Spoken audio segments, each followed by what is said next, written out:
Hello and welcome to the Amherst Conservation Commission meeting. It is April 9th, 2025. The time is 7:02.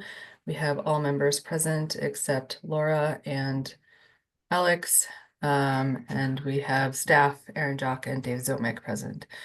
So jumping right in, chair's report. I don't have anything today, so I'm gonna hand it over to Dave Zomick for the director's report.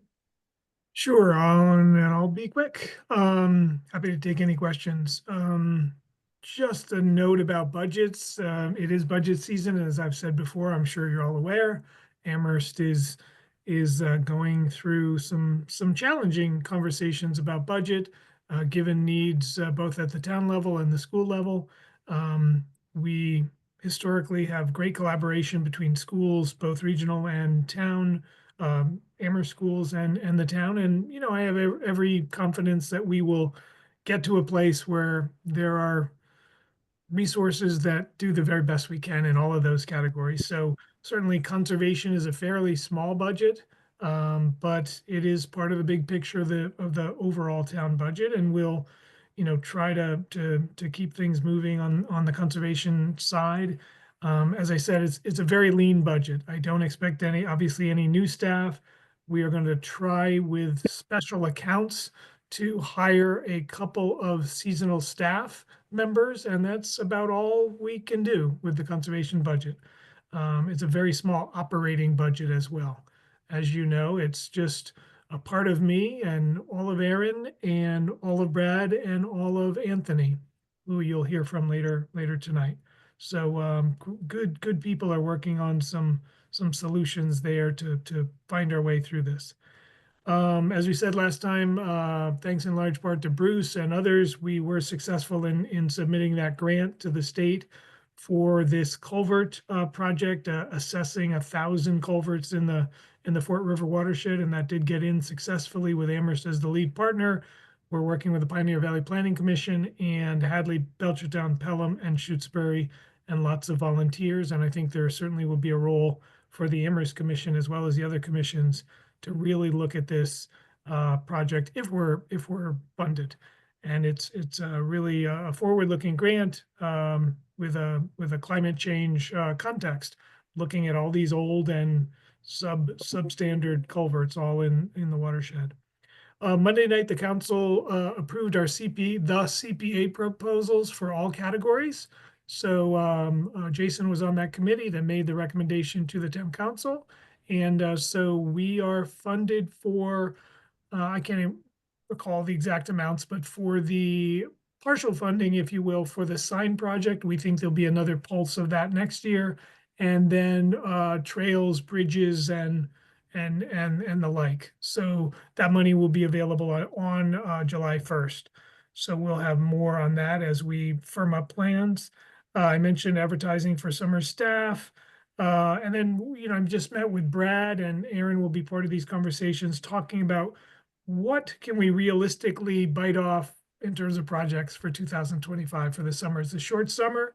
We aren't going to have, 5 to 10 seasonal staff members with us. So it's what we can do with Brad and staff and Anthony, and maybe 1 to 3 summer staff, and then calling in consultants and other outside companies when we can and when we can afford it.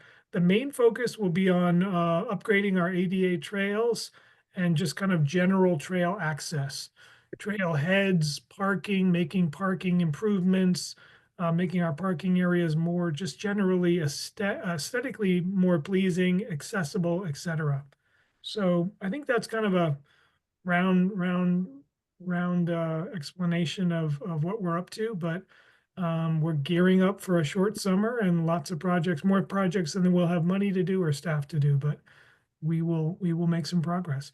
Oh, one other thing, Aaron and I are kicking off a conversation with the Connecticut River Conservancy to talk about water quality in the Mill River watershed, i.e. Puffers Pond and Cushman Brook.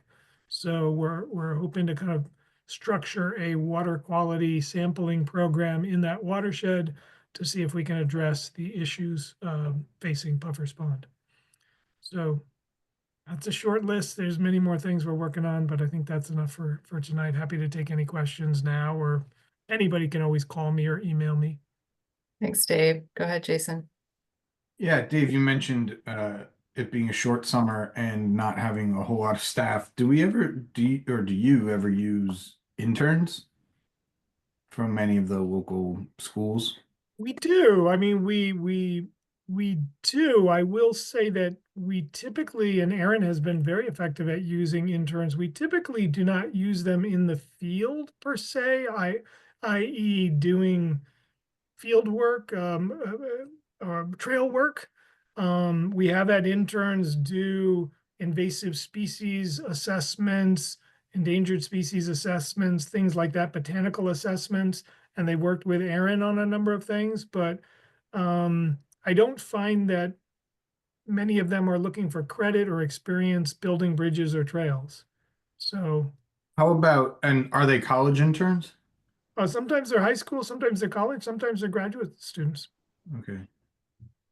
Yeah. Would it be worthwhile to reach out to like with the Smith vocation, is it Smith Vocational School? And Smith Folk, yes. to We see could, if yeah. any of those folks would be interested in potentially building bridges or other hands-on work. Yeah, no, that's a good idea.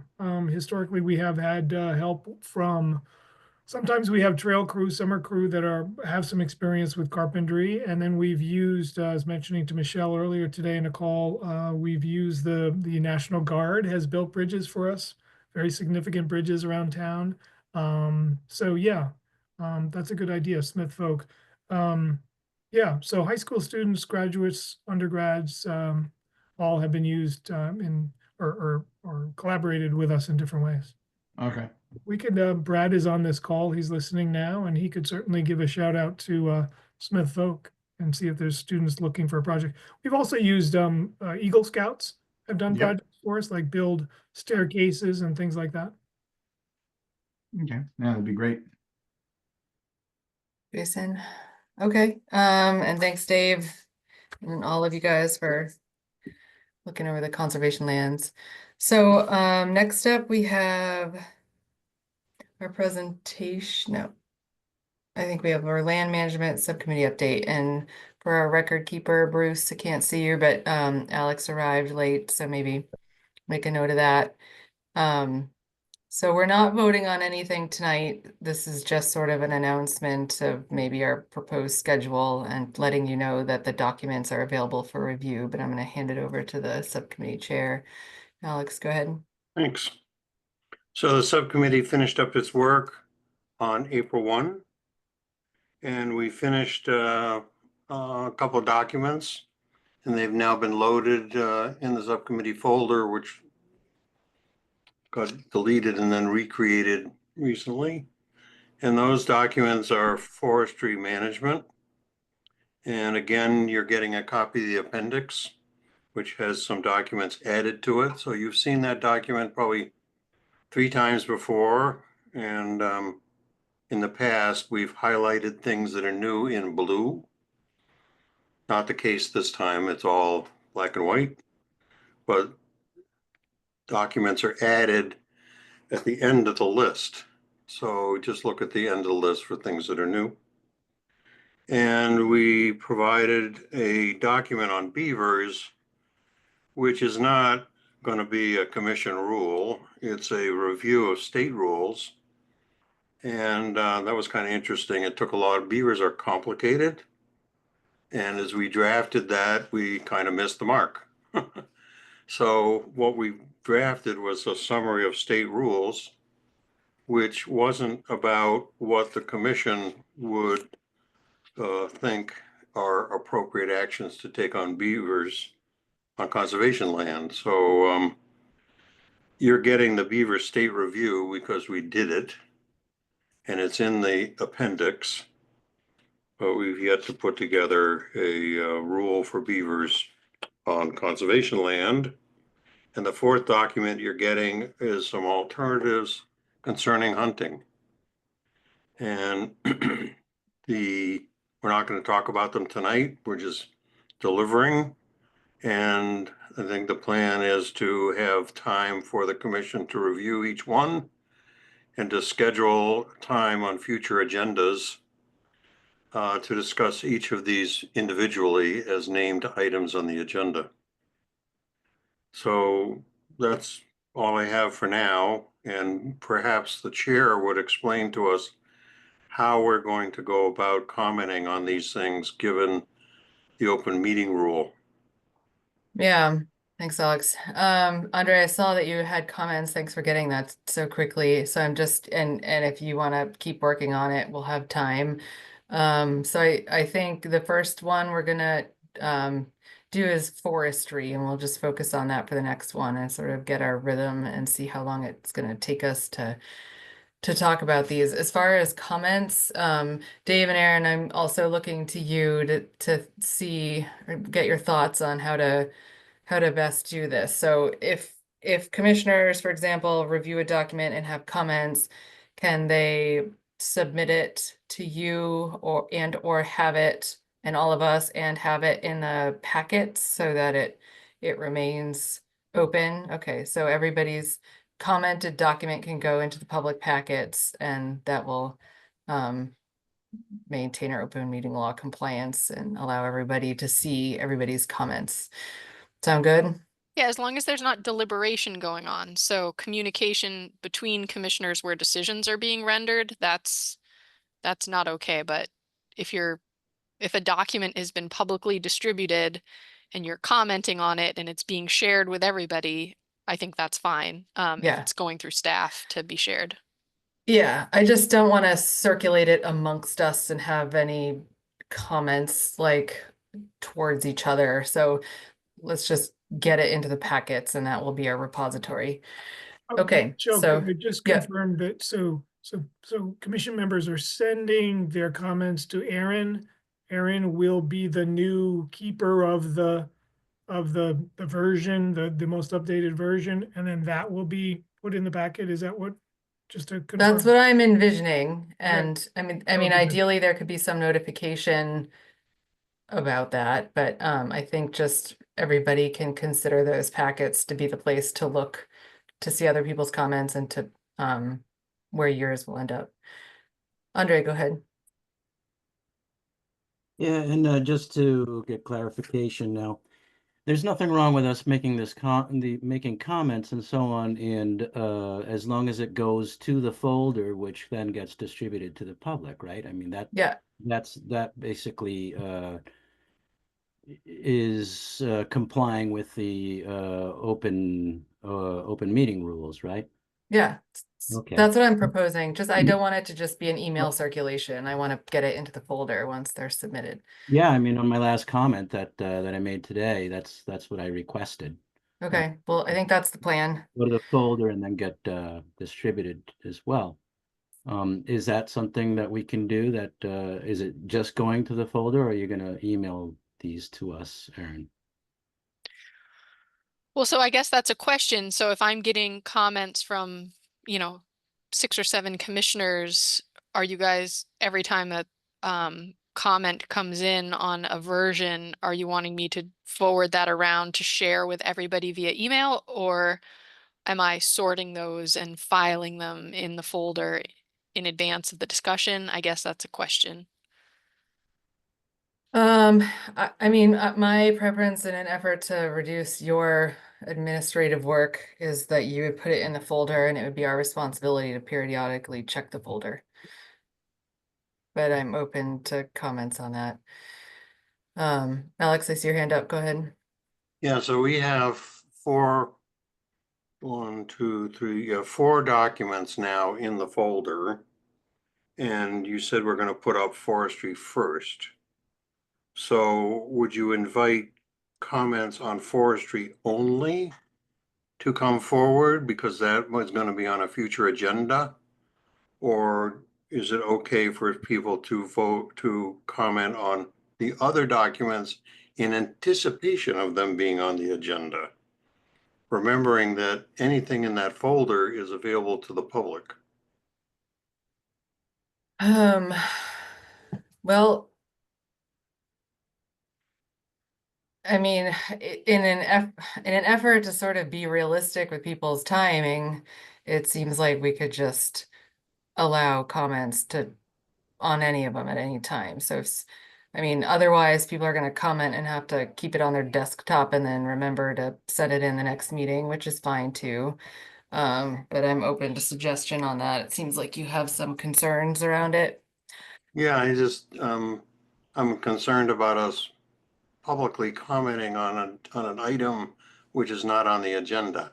Yeah, okay, I see your point there. So maybe we can focus on the next agenda item.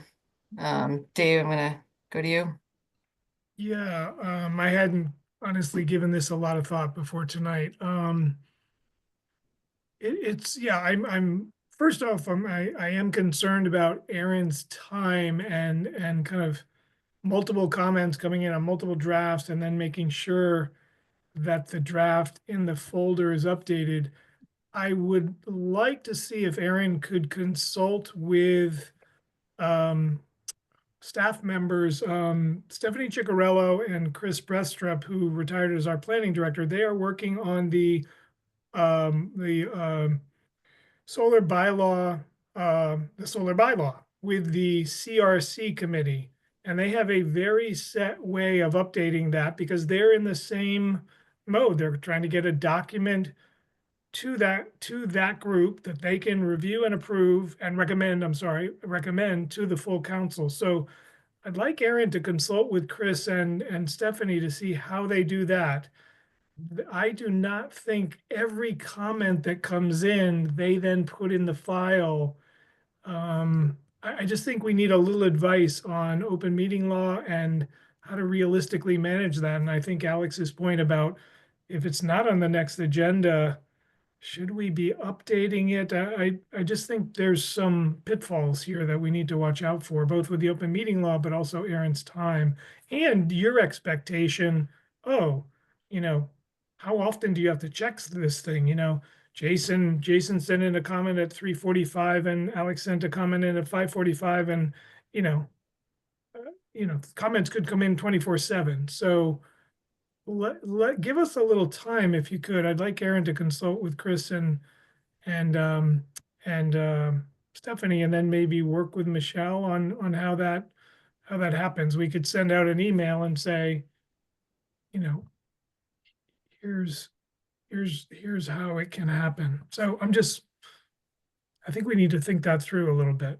Okay, yeah, thanks, Dave. That's good info, and I'm happy to follow the precedent of that We're particular doing this project. Yeah, very similar thing with a council committee. okay. That was thought of more than the 5 minutes we've been spending on it. I'm gonna go to Aaron. Go ahead, Aaron. I've had my Well, hand I for- know, but Erin hasn't spoken yet, so I'm just gonna go to her. Was that? Erin hasn't spoken yet on this topic. Yeah, but I've had my hand up since before Dave. Erin, can you just go?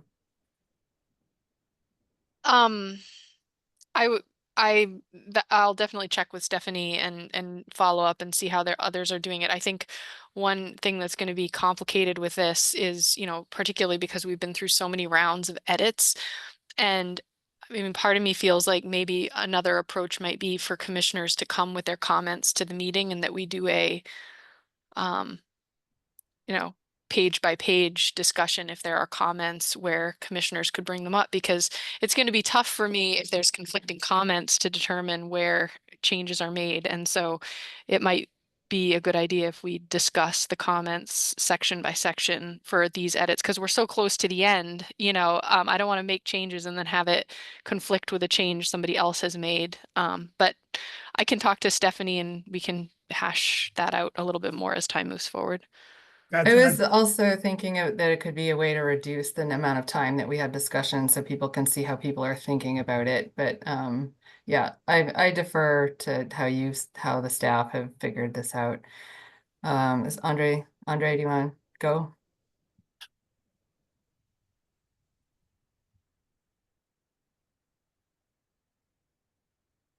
Yeah, I'm a proponent of submitting comments as we get them done. And yeah, curious to know, to find out what Dave and Aaron find out about how that squares with the open meeting laws, because I'm not seeing that there would be any issues with that. So yeah, and secondly, I'll say that that it would probably, I mean, I like the idea of having each topic addressed at one time. And perhaps what we can do is have I don't know, have certain blocks of time in our meetings where we can discuss, once we have all the comments that are going to be made on this one topic, sit down, discuss it, and come out with a final document on that topic. I think that would make a lot of sense for us to get together and work on it together and get the final product out together. Yeah, and we will absolutely have a chunk of time allotted to these on the meeting agenda. So that might fluctuate with the load of the meeting, but we'll certainly do that. So Um, I'm yeah. sorry, let me just follow up to make sure that what I was saying is understood. What I'm saying is that if we all put our comments in and we're done with putting our comments in, and then we meet together after that and take those comments and digest them and come up with a final version. That's kind of where I was going. If that wasn't clear, I just wanted to clarify it. So that people would be able to review other people's comments before the meeting, is that what you mean? So that the comments are all in at once, and then when we get to the meeting, we use those comments that we have and digest them and work and massage them into the final document. So you're thinking we'll be working with a singular document that includes everybody's comments? Or a bunch of documents that a bunch of comments that we're gonna put into that singular document, yes. Okay.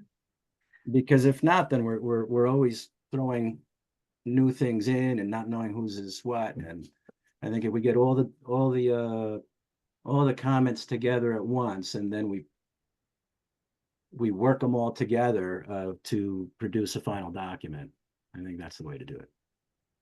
Okay. So that's a note on our process, and which is a little different than how we get to the document sharing. But I'm for that. Rachel? This may be one way to approach it, would be to have a Google Doc that we all have permission to, but the public doesn't have permission to, for us to put comments on, We can't do that with a link in the folder, in the public folder. No, in the public folder. with a That's a link. new idea. Yeah, that would probably be a deliberation situation. Okay. We've had that question come up before with public bodies, the everybody co-editing a document offline is considered to be a deliberation. So it's Well, she's saying unfortunate. that the document would be in the public folder so that it would be technically online, which is different than how we've discussed that before. Yeah, I can ask the question with the public access to it question. That's an So interesting idea. the public could see, but they couldn't edit, Hmm. but we could all edit. Hmm. Yeah, I can look into that question and see. The question of it being public and edited offline is an interesting one. So yeah, I can look into that. I mean, I like that because it solves a lot of administrative burden and open meeting and how many documents are getting circulated. So that would be interesting. Okay, I don't know. Alex? Yeah, I certainly favor people sending comments to a folder so that we can all read each other's comments on our own, so long as there's a deadline. And it would be difficult to come to a meeting if somebody's submitting comments at the 11th hour. So if we have set up a structure where, say for forest management, comments are due by a certain day, and then after that day, everything's frozen and we have time to review, then we can come to the meeting prepared and make shorter work of discussion, but my experience in the subcommittee is that that discussion takes 3 times longer than you anticipate. Yeah. I think we had discussed, good point, Alex. I think we had discussed keeping us to the same schedule that we have our applicants use, which is submission on the Wednesday before. And we have talked about maybe a 10-day lead, but yes, good point. We should decide that before we are done Yeah. talking about this. And, Dave? and I had one Yeah. other thing is that now that the documents are in the folder, they are available to the public. And we could expect people from the public probably to be commenting on the document also. And I don't know if that's gonna be true, but maybe. So Aaron, when you were asking the people on the CRC how they do it, I'd be interested to know if somehow they're getting public comments at the same time. Yeah, so my recommendation would be that we wait to accept public comments on it until we have it, a final draft version for review and comment. So in other words, we have a bunch that have already been reviewed as a final draft. But Mhm. I can start setting up a page for those versions, but the ones that haven't been voted on by the commission to take to public hearing, those ones I wouldn't necessarily put in a public folder. Of course, if members of the public can submit public comments at any time to us. They're in a public folder now. When I was searching the town website for information on topics, all of a sudden I was getting Yeah, the website was bringing up yeah. They're, things from the subcommittee folder. yeah, they're in the public packets, but I guess what I'm saying is those are drafts that are under review and for discussion by the commission, but we haven't, for these last remaining subjects, voted on a final draft to take to hearing. And so during that public hearing process is typically when we would, post a legal ad, invite the public to come to comment, Okay. to review each section and give us written comments on them. I got it. Thank you very much. I'm done. Dave? Well, I know you want to wrap this up. I think the good news is we have very solid draft documents. I think, the subcommittee did good work, lots of feedback, lots of input. So I think we're starting from some good places to build from and hopefully complete these. I don't know for sure, but the more we talk about this, the more I have a feeling that what we're talking about, adding these comments, it appears to me that it would still be deliberative outside of a public meeting. I know the CRC does not do it this way. The CRC, you can send comments into staff, but I don't believe there's a document with everybody's comments. And then you discuss them. I believe they have to come to the meeting, discuss them, and then edits are done in a public setting with notice. One scenario I could think of is, Bruce sends in comment X, I favor XYZ. Andre, an hour later says, I don't favor XYZ. So to some degree, you very quickly could slip into you're deliberating in a document outside of a public meeting. So let's not get locked into too far. Let's, we'll have Aaron talk to the CRC staff and also Athena O'Keefe, who is expert on open meeting law. She works for the town and she's the clerk to the council. And then Aaron can talk to Michelle and figure this out, and one of them can send out an email to all of us with, some of that feedback. So I'm sure there's a way to do it. Yeah, I kind of feel sense the same thing, Dave. So I think maybe just to keep in the back of your mind that a scenario that is likely is that you're holding your own comments on your own drafts, and then we come to the meeting. So when you're making the comments, keep in mind how that will work on a Zoom meeting with a bunch of talking heads. So yeah, just how that might be formulated in terms of your comments. But all right, this is to be determined with some consultation, and we'll send out an email as soon as possible, just letting everyone know what the procedure is going to be. But in the meantime, we're going to address the forestry section. So if you have time, please pick that up and give it a review. And that, I think, is that for now. What's the Andre? deadline? What's the deadline? Oh, for- yes, the deadline. 1 second, Andre. Is that what you're gonna say? All Yeah. right. I remember someone knocked around 10 days, and then we have our Wednesday before the meeting. Does anyone have any strong opinions on this one? No? Is 10 days before, that's coming up kind of soon. How about just the Wednesday before the meeting, like inconsistent with other applicant materials? I have a suggestion. Mm-hmm. Since we're not going to be working on each other's drafts or anything like that, how about the Friday before the meeting?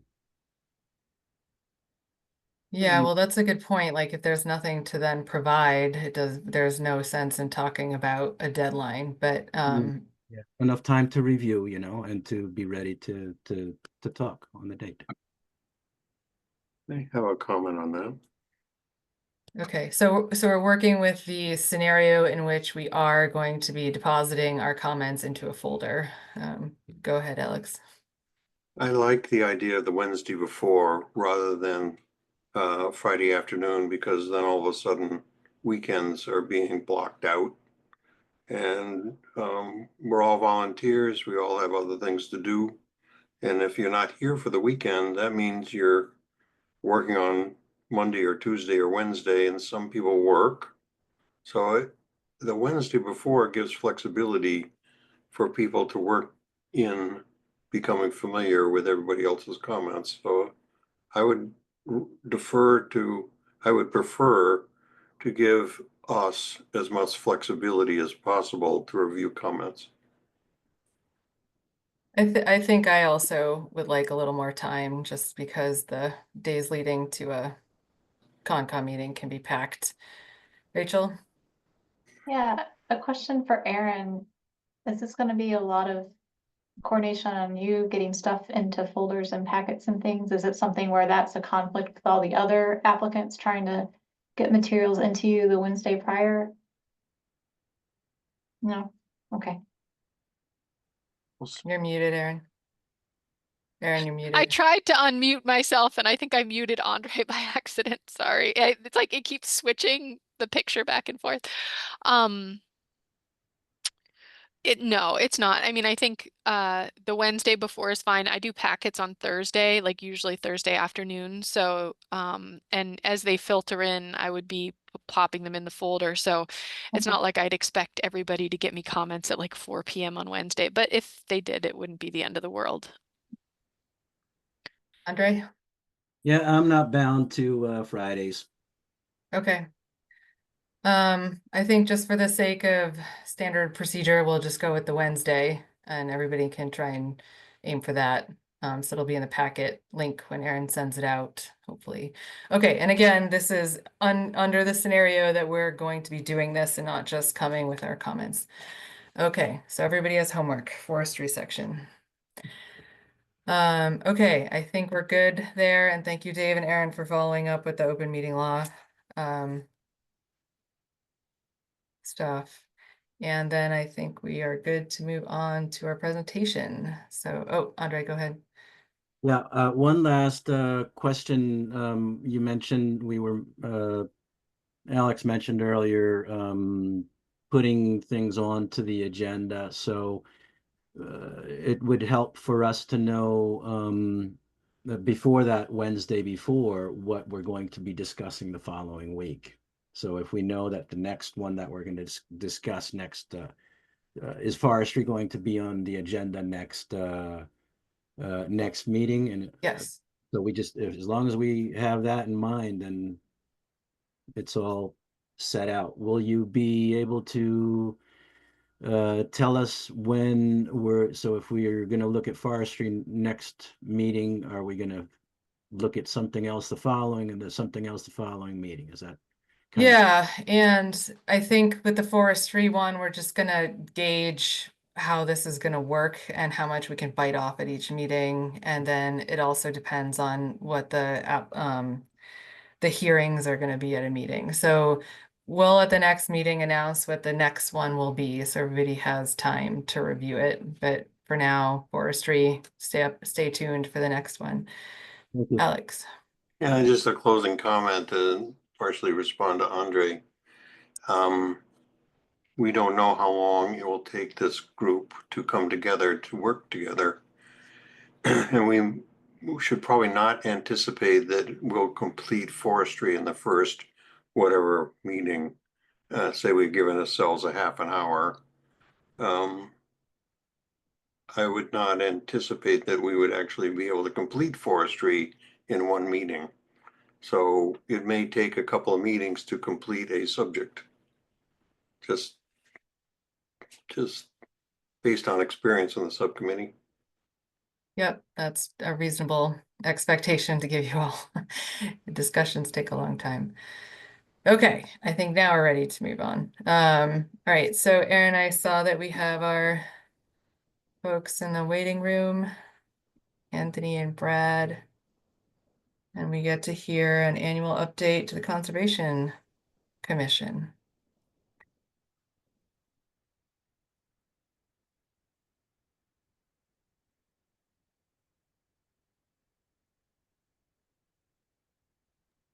You're muted, Aaron. Michelle, could I do a quick intro? Yes, please. Is Anthony with us as well? Yes, I just popped him in. Let's see if Anthony, there's Anthony. Great. Hi, Brad. Hi, Anthony, welcome. Thank you. Welcome, guys. I'll be very brief and turn it over to Brad, but I want to welcome Anthony and Brad to their first meeting in quite a while. Both Anthony as our assistant land manager and Brad as our land manager do the lion's share of the work out there in the field, bridges and trailheads and ecological restoration and maintenance of fields and forests and tree work. And they've got a nice PowerPoint that I think was in your packet. I just want to give them kind of a shout out here for all the hard work they do. They get great feedback from people who use the trails with a couple thousand acres of land and just two full-time staff. It is a lot to work on and oversee. I wish we had, we could clone these two and have 5 to 7 people out there, but it's just not going to happen. So they do a wonderful job with the resources they have, and our job is to try to support them and find CPA dollars and grant funds and to upgrade their equipment and try to get them seasonal staff to help at Puffer's Pond and on the trails. So with that, I want to thank them, and we want to try to have them come to see you and speak to you more frequently. So Brad, I'll turn it over to you and Anthony.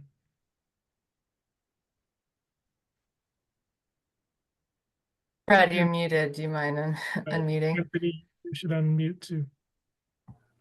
Hi, nice to meet everybody. Welcome. We can probably open that PowerPoint now. Is that something we can screen share? Yeah, Brad, did you want me to share it on my end or do you want to share it on yours? If you don't mind, that would be super. Okay. Thank you. Yep.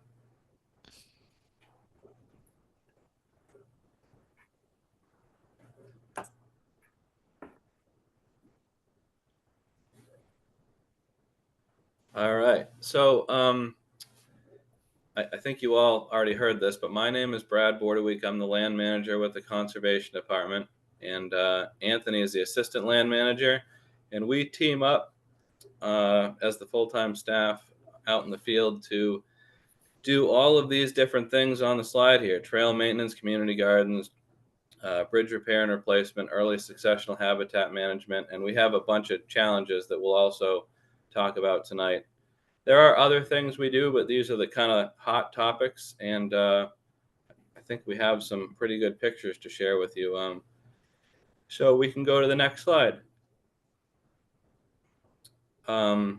So Anthony and I are going to kind of team up on some of these slides. On this one, you can see all of the different trees that we've had to clear over the past year or so. In particular, the bottom half of the slide shows all of the trees that we've had to clear down in the Lawrence Swamp area on the Robert Frost Trail, where we had just these nasty storms, microbursts, and strong winds that just blew over these huge pine trees. These things were like over 100 feet tall, and they were just Velcroed together up top at an angle over the trail. The term that comes to mind is like the Widowmaker type scenario, where you just have these uprooted trees that you just never know when they're going to snap and fall. And they were over a pretty popular hiking trail, the Robert Frost Trail, and it was important to get them taken care of. In one of the pictures in the middle on the bottom, you can see how we used a pole saw to try to work from a safe distance on some of them. And I mean, you can see that the scale with the person versus that massive butt log of the tree. And then in the top, you can see some other ones that uprooted. The top left corner shows the Larch Hill Boardwalk, and that was I think it was a larch tree, but that thing was massive, and it actually uprooted and came really close to the common school, which is the that playground outside, the outdoor learning area. And then on the top right, you can actually see where one of us was standing on a root ball, again, just to show you the scale of the size of these trees and how much damage there were. Across town and the surrounding communities, we probably maintain around 80 miles of trails. So this happens all over Amherst, Pelham, Shutesbury, and all of these other trails that we maintain. So this is just a small example of all of the trees that we've been cutting. I want to say in the past year, we probably cut between 100 and 200 of these trees. Obviously, some were smaller, some were bigger, but that gives you kind of the scope to what we've been tackling out there. If you want to move to the next slide, Anthony can talk about that. Alrighty, and as you can see, one of the bigger things that we've been doing is bog bridging and taking care of especially rotted wood. A lot of the pictures that you see there, some of the bog bridges actually go through standing water due to the higher rainfalls that we've had. And one of the biggest things that happens, and I think the two pictures in the top right, the center and the right picture are from the KC Trail, where those blowdowns were as well. A lot of the problems actually originate where the footings of the bog bridges rot out quicker than the boards that you walk on. So in some of those pictures, you'll see some of the works you also come across if you're walking many trails is the footings are replaced before the boards are, which is a little helpful sometimes. That way you don't have to waste too much resource, shuttling in material to do the job. But in most cases, it is just the whole, I would say the boards. You can see some on the KC Trail in the picture on the bottom right. We actually have had some issues where all of our bog bridges would kind of float up with flooding water, which to tackle that, we've done some things with, putting in some stabilizers that go into the ground and then hooking our bog bridges up to those to keep them from walking off the trail, away from us. But and then the picture on the bottom left, as an example, was there was a stairway. I can't remember which trail it is. I've done so many. But either way, you can look at it in that picture, and a lot of those boards that are running parallel with the screen were intact, but it's the steps that you can see it keeps going down. Those were completely rotted. So we've had to do a little bit of creative construction there to not just trash the whole structure, because most of the structures are actually decent. It's just where the water sits, and sometimes that the leaf litter, it just rots out some of those steps especially. But we've done plenty of that across the entire town, which I guess you could say we're starting to gain. So it's nice to see some of the work coming together. That's the Lower Mill River Conservation Area. It was off of Pine Street where that particular spot was. Okay. Yeah. There was also some vandalism down there that we had to clean up. But I think we can go to the next slide. So another thing that we've been doing is working on the community gardens. In the picture on the left, you can see Amethyst Brook. We've been kind of revitalizing that community garden by mowing which is what's being done in the picture, all of the tall grass in preparation for a rototiller to come in and prepare the community gardens to make it a little bit more appealing to them and easier to be successful. We actually teamed up with Angela Mills in the town manager's office. She was kind of like the mastermind behind coordinating all of the community gardeners and making that a success last year. And we also were able to mow a pathway that made it a lot easier for people of all abilities to actually get there, because it was a little bit uneven prior to that. And we installed some signage so everybody could understand what to do, where to go. And it's a little challenging down there, as I'm sure you guys have heard, with dogs, and it's a very popular conservation area. So that balance of having a successful garden with all of the dogs and people using the trails, etc., makes it kind of a unique environment down there to try to do everything on the same plot of land. And then on the right-hand side is our other community garden, where we've actually done a lot of parking lot enhancements, including a contractor that smoothed out the whole area, improved the drainage quite a bit. You can see the kiosk in the background. That's not particularly new. Neither is the garden itself, but in the center of the picture, you can see that new pad with the ramp up to it. That now has a nice tool shed for them to store all their tools safely indoors. From what I understand, they had a pretty successful season. Each year we maintain the area around the gardens, letting them kind of wreak havoc within the gardens, and it looked like they did a really nice job. There was a lot of stuff growing almost every time we were there. Like, for example, in the picture, you can see that white car. There was always people down there. So I think it worked out pretty well in that community garden as well.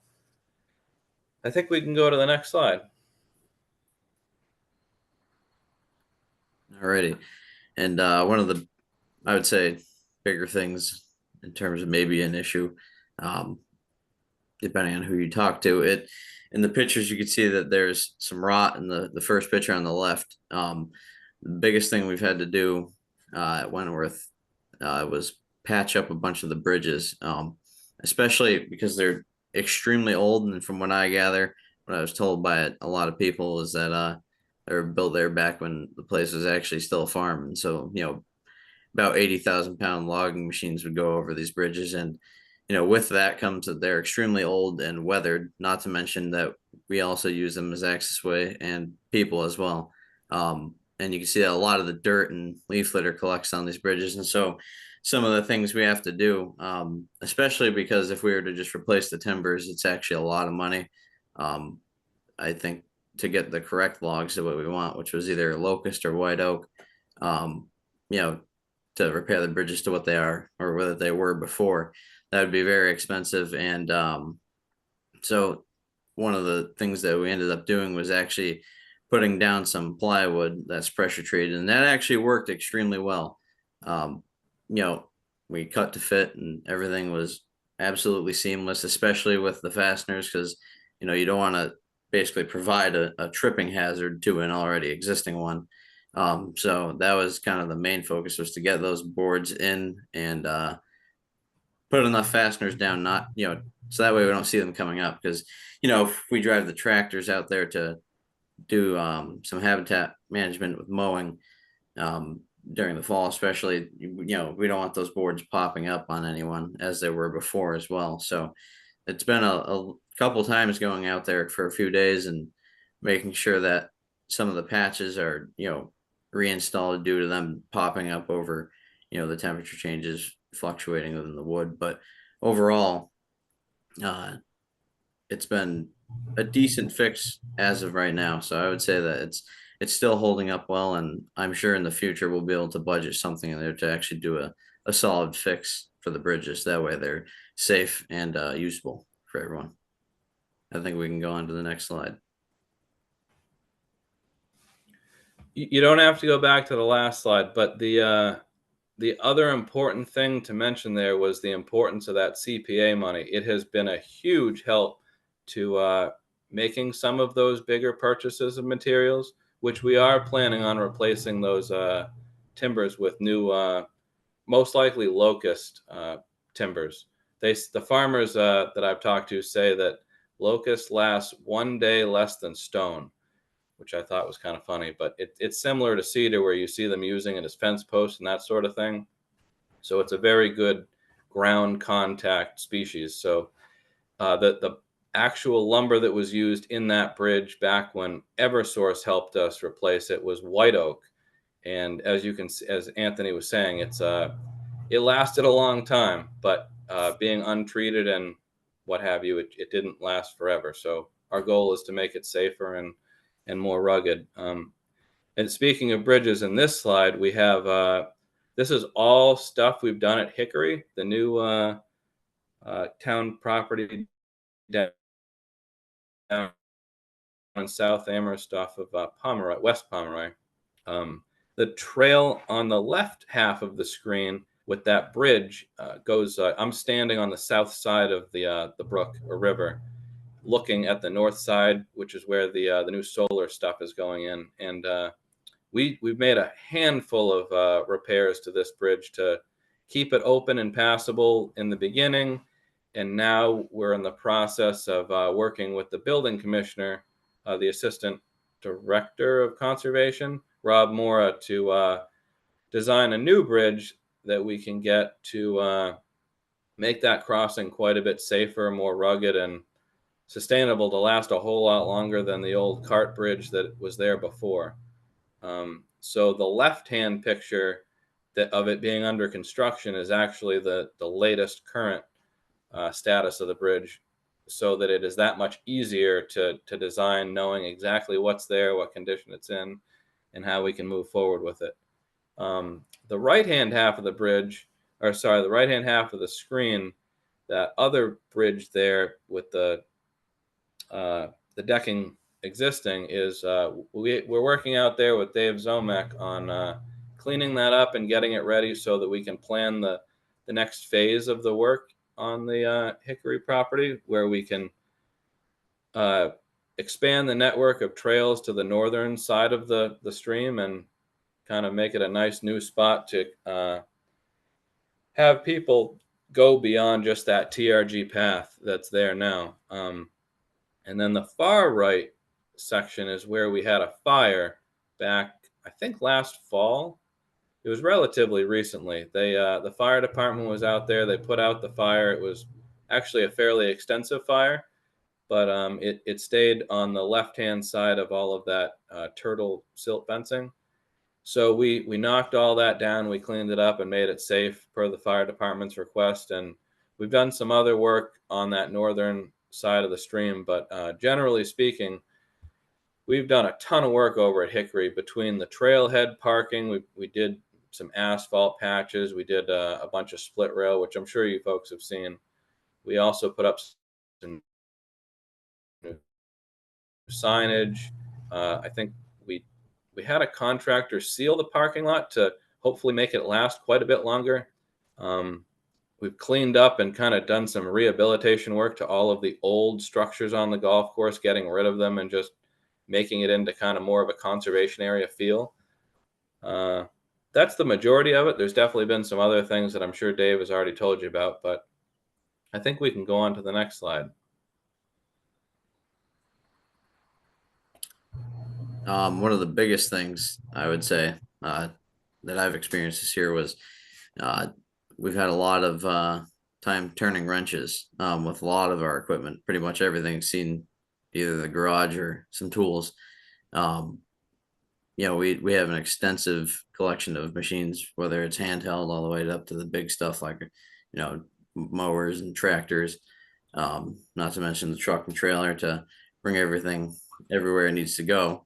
You know, and one of the things that you come across are failures in the field or, you know, PM, preventative maintenance, which might bring more work to the eye than you see when you first start the job. Like in one of the failures we had out in the field was you can see the picture on the left there. That's our big trailer that we tow with one of our trucks, and you can see our big tractors up on there, and that's what we do a lot of our mowing with. And you can kind of see that wheel facing the picture, the closest to it. was blown, and that was on the side of the interstate. And that was quite the fix. Luckily, there were some people that I think stopped and helped, like DOT. But that's just one example. All the way to sometimes the tractors have failures, especially with those mowers. I mean, you have a lot of operation going on with a lot of parts, and we do RPM and we make sure that it's well checked over before we start doing anything, no matter what task, even all the way down to hand tools. With our drills, we make sure we keep our batteries and our electric tools stored correctly, because that's you can only work as fast as your tool is something that's for sure. So that's one of the biggest things I would say, especially maintaining maintenance on the trucks, because that allows us to get places quicker to complete the job faster and more efficiently. And one of those things is we use tractors as such to deal with some of the homeless encampments, which is not the most brightest thing, but it we find them at, I think Puffer's Pond was the biggest place last year, where there was, I think, a couple homeless encampments, which I don't think we ever made contact with them, but that's one of the biggest things is the homelessness is also starting to get down. I think in South Amherst at Wentworth, there was also some homeless encampments, and I can't even count the amount of times I've had to deal with, everything from couches being dumped right at parking areas, for conservation areas, not to mention, bags of trash being thrown into the woods at Puffers, and just a plethora, which is sad to say, but that happens a lot. And so we definitely do a lot of disposal of just illegal dumping, as the slide says. And which, back to the equipment, one of the challenges is always, finding the money to repair the equipment, because it's not to mention just buying it. But, there's some times where, you got to look at it as either it's, a few $100 to fix our trucks to get us to the job site, or, pay someone else to do it. And luckily, I've had the pleasure of coming on board, obviously, and one of my biggest skill sets is actually mechanical work. So I've had the pleasure to work with Brad and get a lot of these jobs that would otherwise require a shop to do it with their tools and skill. We've got a lot of that done, tackled, so that way everything's ready to go when we need it, and everything's also safe. That's the biggest thing I try to always push. But pretty much, I would say that as of right now, everything seems to be going well with the equipment, which is nice to hear. We do have a few down pieces, but it's working out well. I think we can go on to the next slide.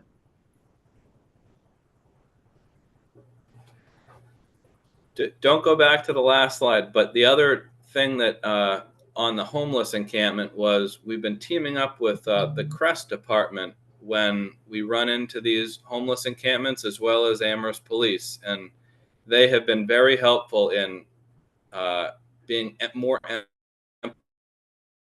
empathetic to the folks that have fallen on rough times, so that we can clean up the areas and make sure that they are able to kind of get back on their feet. So we usually try to give people some sort of notice before we throw everything away, and we hang on to it for a couple of days to a week, just to make sure that they don't necessarily want it back, because oftentimes those are the only things that they own. So it has been a challenge, and we've been trying to approach it the best we can so that they have a chance. I mean, sometimes the folks are just camping for a couple of days and they've just had a rough patch, and other times they're suffering from mental health issues, and that's when the Crest has really kind of been pretty helpful to reach out to those folks and get them on their feet. But as far as the conservation area maintaining trailheads, Dave kind of touched on this earlier in the meeting. We have been having a real push to try to improve our parking areas, our trailheads, clean areas up, make them more accessible. We're in the process of, I guess you could call it, rebranding our signage, and we just got a handful of kiosks ordered and delivered, and we're going to try to put some of those up this year. That's one of the big projects. I think we have about 17 in total. I counted the other day, 16 or 17 of them now, and we're going to add more. Some of those need to be replaced, so some of those new kiosks will go to replacements. but we're going to try to really make it easier to park in some of our areas, and more signage to make it safer to park, and more clear about what's appropriate at the various conservation areas with the rules and regs. I think that's part of where your the conservation rules that have been put in place in the past will now be a little bit more clear on the at the conservation trailhead, so people know what to expect and how to act appropriately when they're on our land. Throughout the year, with that 80 miles of trails that I mentioned earlier, we brush cut almost the entire 80 miles throughout the year. In some cases, we actually have to re-brush cut certain areas throughout the growing season if they get too thick, as well as obviously removing trees like you saw in a previous slide. So when it comes to maintaining these areas, there's brushing back, and that's where I think someone actually brought it up before our presentation about hiring kids for summer jobs and maybe internships. We actually just posted the new seasonal staff job. So if anybody knows of anyone who is interested in working with us throughout the growing season, please encourage them to apply, pass that along. We really could use the good help. We're looking for good, hard workers this summer. I always pass it on to all of the local colleges, the high schools, the tech schools. I think someone mentioned Smith Voc. Anthony used to go to Pathfinder as well, so he has some connections over there. That's one of our goals, to get some good kids this summer. You can go to the next slide. So this is Anthony and I's contact information. Email, phone, whatever works best for you guys. Just let us know how we can help, or if you see stuff out on the trails when you're hiking and biking, or however you guys enjoy the trails, let us know what you find. If you see maintenance issues, please reach out. But does anyone have any questions? That was a lot to absorb. Michelle, you're muted. Thanks, Rachel. I was going to say thank you, Brad and Anthony. That was an excellent presentation and excellent work out there. And I think we all appreciate the insights into your challenges and successes and works and what's going on the ground. So thank you so much for the presentation and for sharing those. And I will take questions from commissioners, and I see Alex's hand up. Go ahead, Alex. You're muted, Alex. I had two things. First has to do with logs. Do you have a mobile grapple, where you can lift a heavy log and put it on a truck? Yes. Great. Yeah, okay. And second, with regard to dogs, Aaron mentioned that you folks were cruising around some of the areas and keeping track of, or noting, where we might have more dog issues than other places. And you may not be aware, but the commission has already passed a rule which has yet to go into effect. But the rule says that the town will be able to close trails where dogs are a real problem. And it states in pretty specific terms the kinds of situations which would warrant closing, and the closing period is up to a month. And that's in an effort to try and get people's attention to leash their dogs, on air after the allowed off-leash off-leash period. I just wanted to make you aware that that's coming, and we'll probably be asking you, where do you think things are worse off than others? Thank you.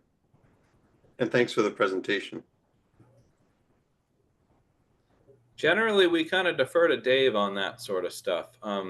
We usually team up with him as far as connecting on where we have issues, where we don't. But we have been doing a lot of what I've been calling with Dave trail talks. We've been connecting with tons and tons of people in the last guessing month and a half, give or take. And overall, everything has been really positive. I haven't had nearly as many negative interactions as I expected, and that includes dogs. There's been a lot of people who you just run by in passing. They thank you for the work that you're doing, and they move along. Other people have questions about trees down, or like you had said, dogs. But the vast majority of people have actually been behaving. They've got their dogs on leashes. It's been going pretty well. There definitely are dogs off leash. Um, and we get lots of complaints from various people with questions about why the dog ran up to me, covered in mud, jumped on me, and that does happen. But generally speaking, it has gone surprisingly well. And I think a lot of that is also in part to the dog poop stations that we've been teaming up with Carol Hepburn, the animal welfare officer, on. The one joke that Carol and I have is how some people will pick up their poop with the bag and then leave it on the ground or hang it on a tree. That happens too, which is a bit of a challenge. But overall, it has been much, much better than it was before. Thank you. Sure. Sorry, before what? Better than So before what? I've been with the town for, I think, 14, give or take, years. And before, I don't think any of you were on the commission. I could be wrong about that beforehand. But before the dog rules went into effect, it was rough. Okay. Dogs everywhere, like Amethyst Brook in particular, that if any of you are familiar with the section between the horseshoe parking lot and where it opens into a field, by spring, all of the layers of dog poop and snow and dog poop and snow, it was gross. So areas like that, now that have these dog poop stations, it has made a huge impact on how much cleaner it is, which is really nice. We have, I think, 5 or 6 dog poop stations throughout town at some of our more popular spots. And like the dog park is one of them, Amethyst Brook, Wentworth, Mill River, just for examples. And anywhere we have those, it's made a huge difference. Yeah. Good to hear. Sort of disgusting to gather it, I'll admit that. Yeah. But, Yeah, it makes a not pretty, difference on the but trail. important work. Thank you. Yeah. Dave, go ahead. Yeah, I just wanted to thank Brad and Anthony for putting that together, and just, at the end there, they were referencing some of these trail talks, and what I had done is I had taken some of the feedback I got from the subcommittee about dogs and said, ask Brad and Anthony during the month of March, late February, early March, to kind of take a few hours out of each week and just walk the trails, particularly those trails where we have high density of dog walkers, and sure, by all means, have some projects to do out there, but also just try to engage with as many people as possible. And they also handed out, Brad, I know you had a handout that you worked on with Angela with some of the just reminders about trail etiquette and things like that. So it was really evolved out of our conversations with the subcommittee. And I think it's something we're going to try to do as best we can, given workloads, is just do some more outreach. And, the subcommittee came up with some very good ideas that weren't rules and regulations. They were just, if we have time, if we have resources, let's do more outreach and education around dogs and dog etiquette and whatnot. So it came directly from the subcommittee, and I think Brad and Anthony, by and large, enjoyed it. There were a couple of, more difficult interactions, but that's par for the course. We've all experienced that. So it was kind of a dipping our toes in the water about doing more outreach around dogs. So thank you both for all your work. Yeah, absolutely. And for making those trails nice for everybody to use and feel safer and everything. So kudos to you guys and keep up the good work. And thanks for coming to talk to us tonight. Thank you. Thank you. My pleasure. Yep. All right. Getting a lot of thumbs up. Okay. I'll let you guys go, and I'm going to move on to our hearings.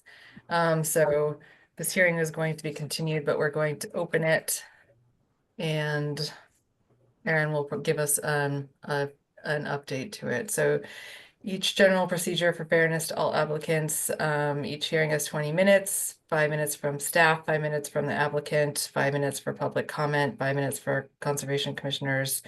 All materials need to be submitted the Wednesday prior to the meeting. And for any presenters now and later on in this meeting, please clearly state your name, address of your project or property, who you are representing, as well as preferred pronouns. So this hearing is being held as required by the provisions of Chapter 131, Section 40 of the General Laws of the Commonwealth, and act relative to the protection of the wetlands, as well as most recently amended in Article 3.31 Wetlands Protection under the Town of Amherst General Bylaws. And this is a notice of intent, Wenda Wetland Services, on behalf of Taylor Davis Landscaping, Inc., for maintenance and repair of a stormwater management system and wetland restoration, removal of materials from wetland at 71 West Pomeroy Lane, map 19D, lots 12. Proposed work is located within bordering vegetated wetland and buffer zone. Okay. So Aaron, do you want to just give us a brief? Yeah, so we several of us met on site and had a site visit, and I had some recommendations for the applicant in terms of revisions to the plan. And I think everybody's thoughts were that it would be better for the plan to be revised and to be presented to the commission to address site conditions more holistically, and rather than wasting the commission's time having a presentation on a plan that's going to be substantially revised, that it would be better for us to continue the hearing tonight and allow some additional time for the applicant to address some of the concerns that were raised. Thanks, Aaron. And I see Anthony and Brad are still there. You're welcome to hang out in our meeting, but I think can maybe I don't have any controls to help them get out, but maybe if you just exit. Anyway, so Aaron gave us a 5-minute update. Are there any questions right now from commissioners on this, knowing that we'll be discussing in more depth later? Okay, seeing none, I think we can move to continue this. I'll move to continue the public hearing to May 14th, 2025 at 7:30 p.m. I'll second that. We had a motion from Andre, Jason on the second, Rachel, I, Jason, Aye. Alex, Aye. Bruce, Aye. Andre, Aye. and I'm an aye. Okay, thank you. Okay, so we're gonna move on to our other business. So the first on the list is a request to amend order of conditions, and our first one is Mill River Recreation Area parking and pedestrian accessibility improvements. So Aaron, I'll just let you recap what this is, and if there's anybody Yes. here, yep, go for it.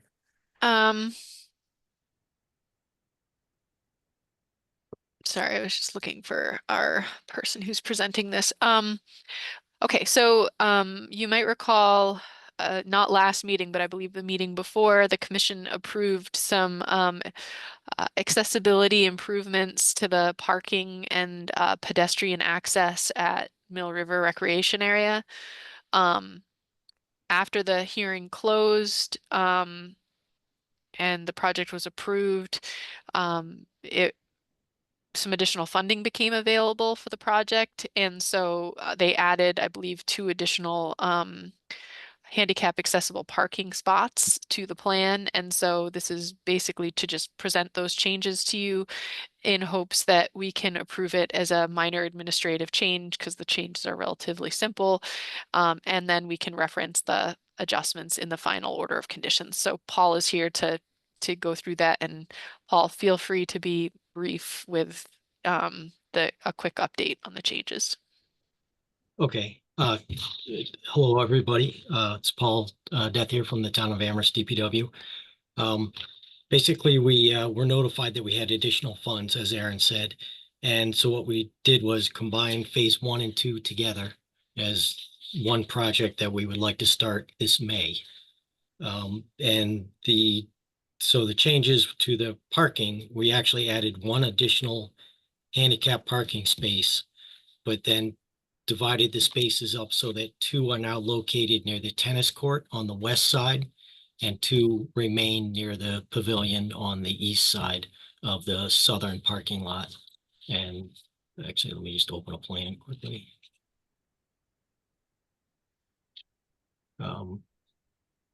So I don't know, can you guys see this plan? No, Yeah, Okay.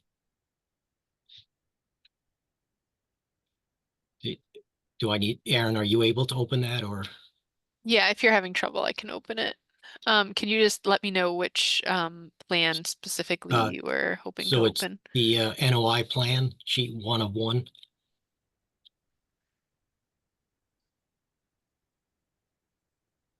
Okay.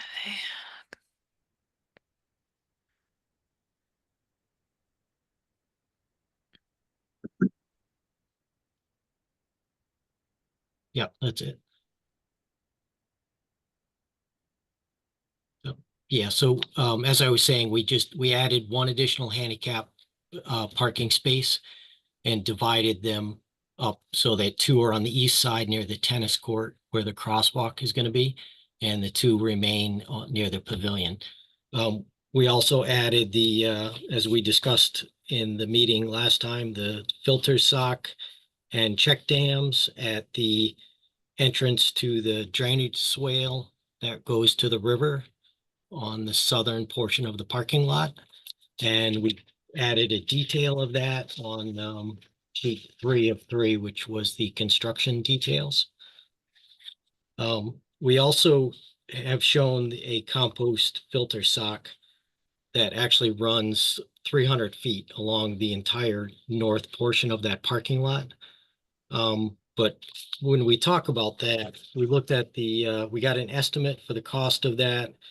We talked about, how we were going to move it around, and it just turned out that we just didn't feel as though it's going to be very easy to do both phases of this project quickly and have to move that around. That's actually shown on the demo sheet, which is sheet 1 of 3. So what we're hoping was we're hoping that we could actually omit that from the project. And then if it turns out that it's needed, we could purchase some and put it in. But ideally, we'd like to start the project without it. We did add the erosion control measures down at the swale at the southern end of the parking lot, as we talked about in the last meeting. So I guess I was just curious how the commission felt about that. We would still be watching the work every day. We'd be monitoring any dust or dirt in the parking lot. We'd be sweeping the parking lot. So again, I think we were just curious whether it would be possible to omit that from this project to start with and then see how it works out. If it's needed, we would obviously put it in and maintain it.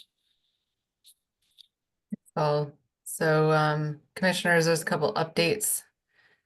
And we've got a question posed before us, so comments, questions. Jason, please go ahead. Yeah, I'm curious for the compost sock. You mentioned 300 feet. You got a quote for it. Can you tell us, was it a quote to have it installed as one 300-foot continuous length? The quote was it was installed $2,000.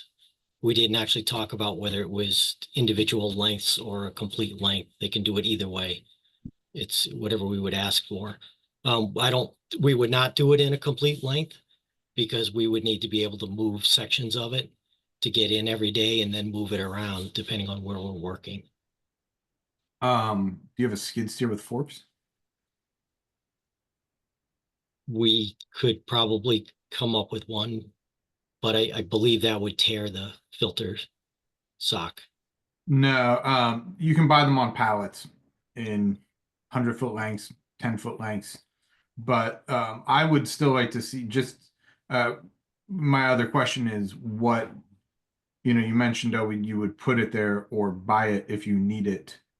Generally putting in some sort of sediment control after it's needed doesn't tend to work. So what would you how would you determine if it's needed prior to it being needed and then Well, I think something? first of all, we proposed the check dams in the swale on the southern part of the parking lot.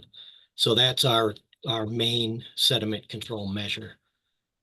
We would be sweeping the parking lot if we notice that we have rain, we know that we're gonna have rainstorms. If there's sediment leaving the work area, what we would do would be to end up putting some of that filter sock in those areas. Any sediment that would come off that hillside and flows down towards the swale would hopefully be collected in that what's shown on the screen right now.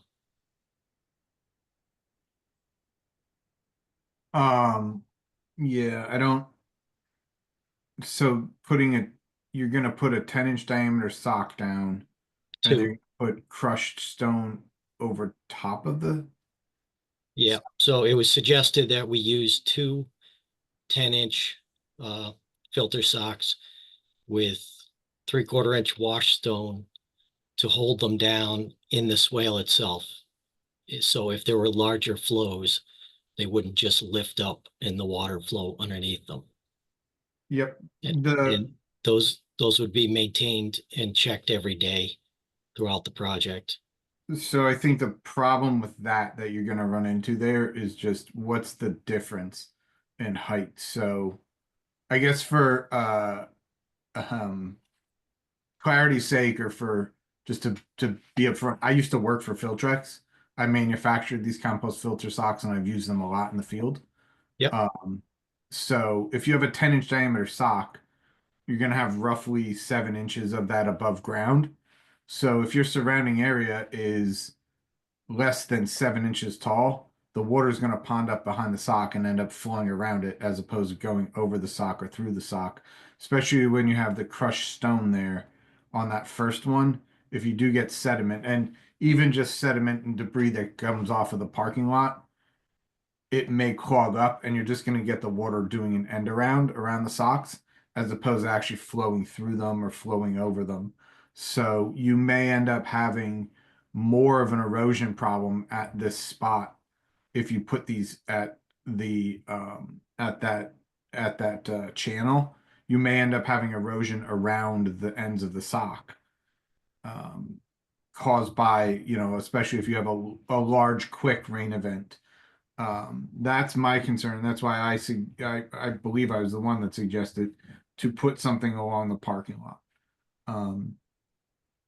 And I brought up the pallets so that you can be more selective with where you actually put them, and then Right. take a 10-foot piece and put that in place at the end of Yep. each day, or you just have your area where you're coming in and out, and not cover that and each day and just use those 10-foot pieces.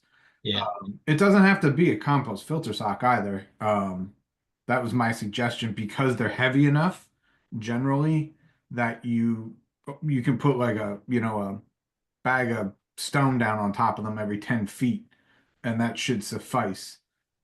Whereas if you put something like a straw wattle down there, you're gonna need a bag of gravel every 4 feet probably to keep that from getting undercut. Right. Again, the swale it's actually it's not paved, but it's rocks and cement, so it's basically paved. So the water if it rushes down there, it would want to lift those filter socks up. So the stone is to hold it down. As in terms of going around the edges, I think it's probably not going to go around the edges because of the way the grades are. It's going to build up in the parking lot. So the area between the southern portion of the parking lot and the river It actually doesn't slope down. It goes up a little bit and then down. So you can actually collect a lot of water in that parking lot if you dam up that swale. So I'm not certain that the water is going to make its way around the edges of that filter sock. We could extend it if that's the case.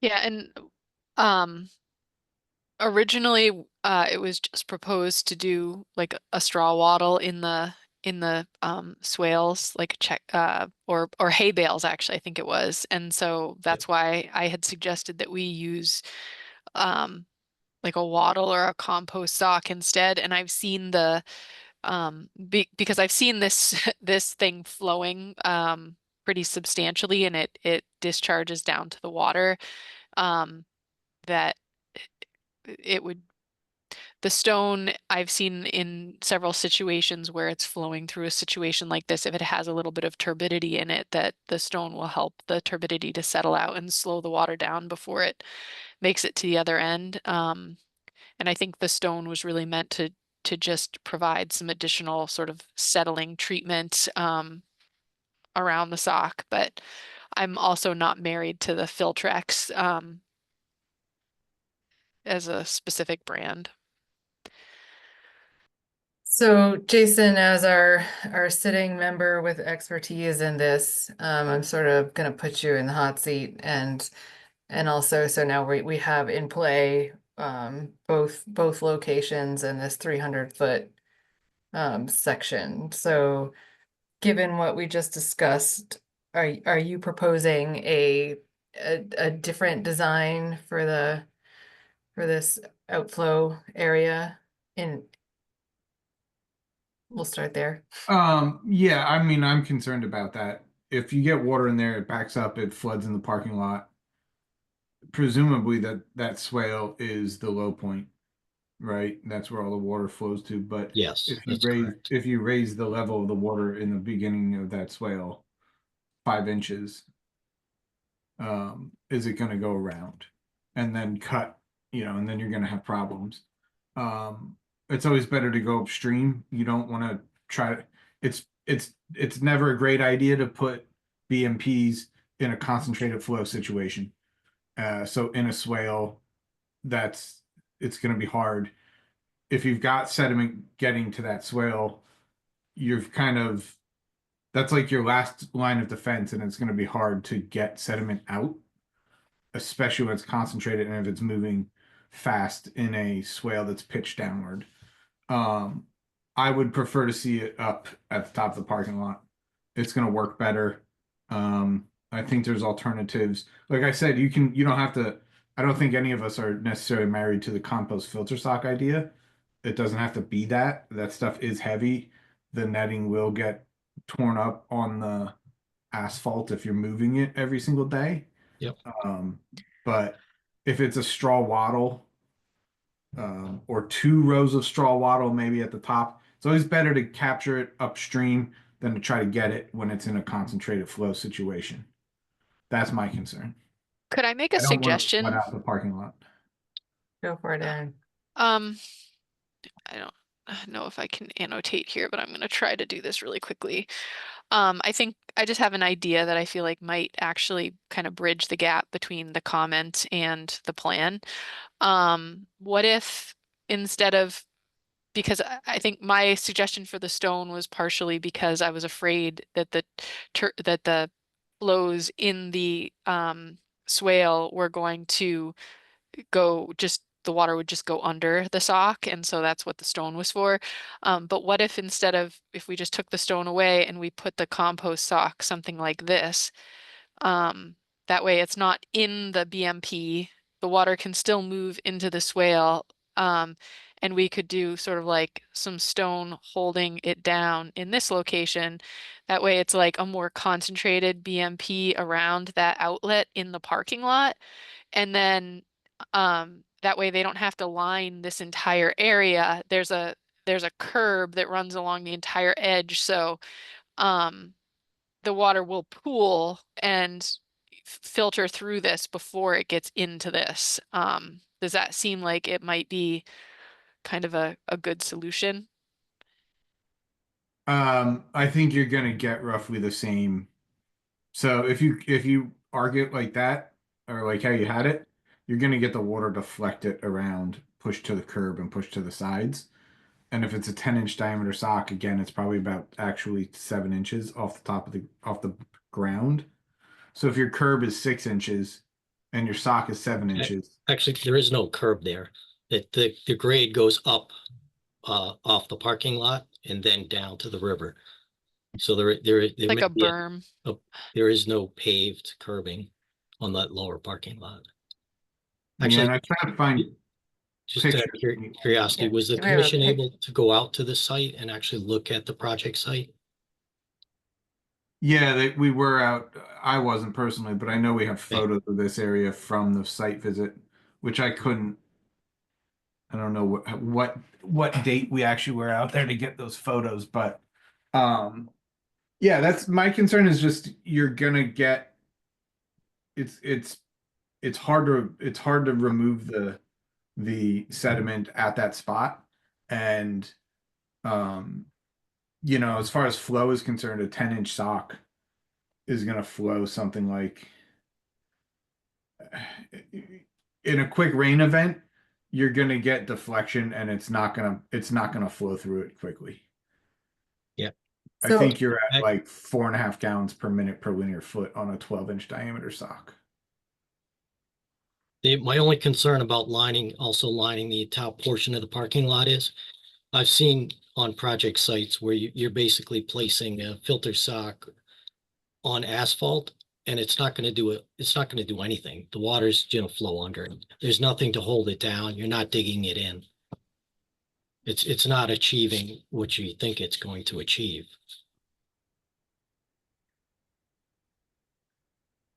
Okay, so I think we need some consensus on how to fix that swale problem. So Jason, are you suggesting you want to focus on the upper parking lot and not here? Or what do we want to do at the swale if both of the proposed solutions aren't sufficient? Yeah, I mean, there's a number of potential solutions, but I advocate for focusing on the top of the parking lot. Okay. And removing the design or altering the design at the swale? I mean, so that answers the first question, which is focusing on the top of the parking lot. So I guess we still want to see something there, but you see a problem with the design that they currently have. So Well, Aaron, can you pull that picture back up of the swale? I don't know how deep Yeah. that swale is, but I mean, I just want to make one comment. My concern is there's going to be vehicles in that parking lot tracking sediment into the parking lot. And so if we only protect the areas where, the paving is being removed and like there's a cut in the pavement and the areas where like excavation or earthwork is happening, if that's the only area we're protecting, then there's still going to be potential tracking in the parking lot. So like I totally hear what you're saying, Jason. I think that it's sort of twofold in the sense of protect this location where we know this is the low point, there's no catch basins. This is literally the only drainage point on the entire parking lot, protecting this and trying to slow the water down as it moves towards this location to settle out the sediment. yeah, So sorry. Let me yeah. clarify something because I don't know if I said this. If the sock is whatever 10 inches in diameter, you have it roughly 7 inches height, and that swale is greater than 7 inches deep, it's fine to put the sock there, provided that you have a low point in the center of the sock so that if water does pond up behind it, it goes over the sock as opposed to going around the sock. You just need to give it a weir so that it can flow over that. Yeah. And So then having the extra rock on top, I don't know if that's going to be achievable. yeah, but when you look at that swale, that's exactly what you have. You have a swale that's lower than the grade around it. So your weir is the center of that swale, regardless of whether there's 7 inches, 10 inches, 12 inches. Right, but as you back up into the parking lot, I just want to make sure we're not getting end around Yeah. on the sock with Yep. more erosion on the side. But then, Aaron, you mentioned Yes. tracking into the parking lot. Is that tracking coming from vehicles on the job site, or Yeah, is I that mean, tracking just from vehicles coming in? well, the vehicles are gonna, construction vehicles are gonna be using the parking lot as their staging location, I presume, while this work is going on. Mhm. So that, there's going to be an exchange of material between the work area and the parking lot regardless, and they're gonna work to keep that area clean. But, my concern is if we only put controls at that limit where the saw cut is in the pavement, that there's still going to be sediment behind it on the river side that has no protection as it's moving towards the river. So it's like trying to keep the protection on that side where that most vulnerable point is, where it's flowing directly into the river.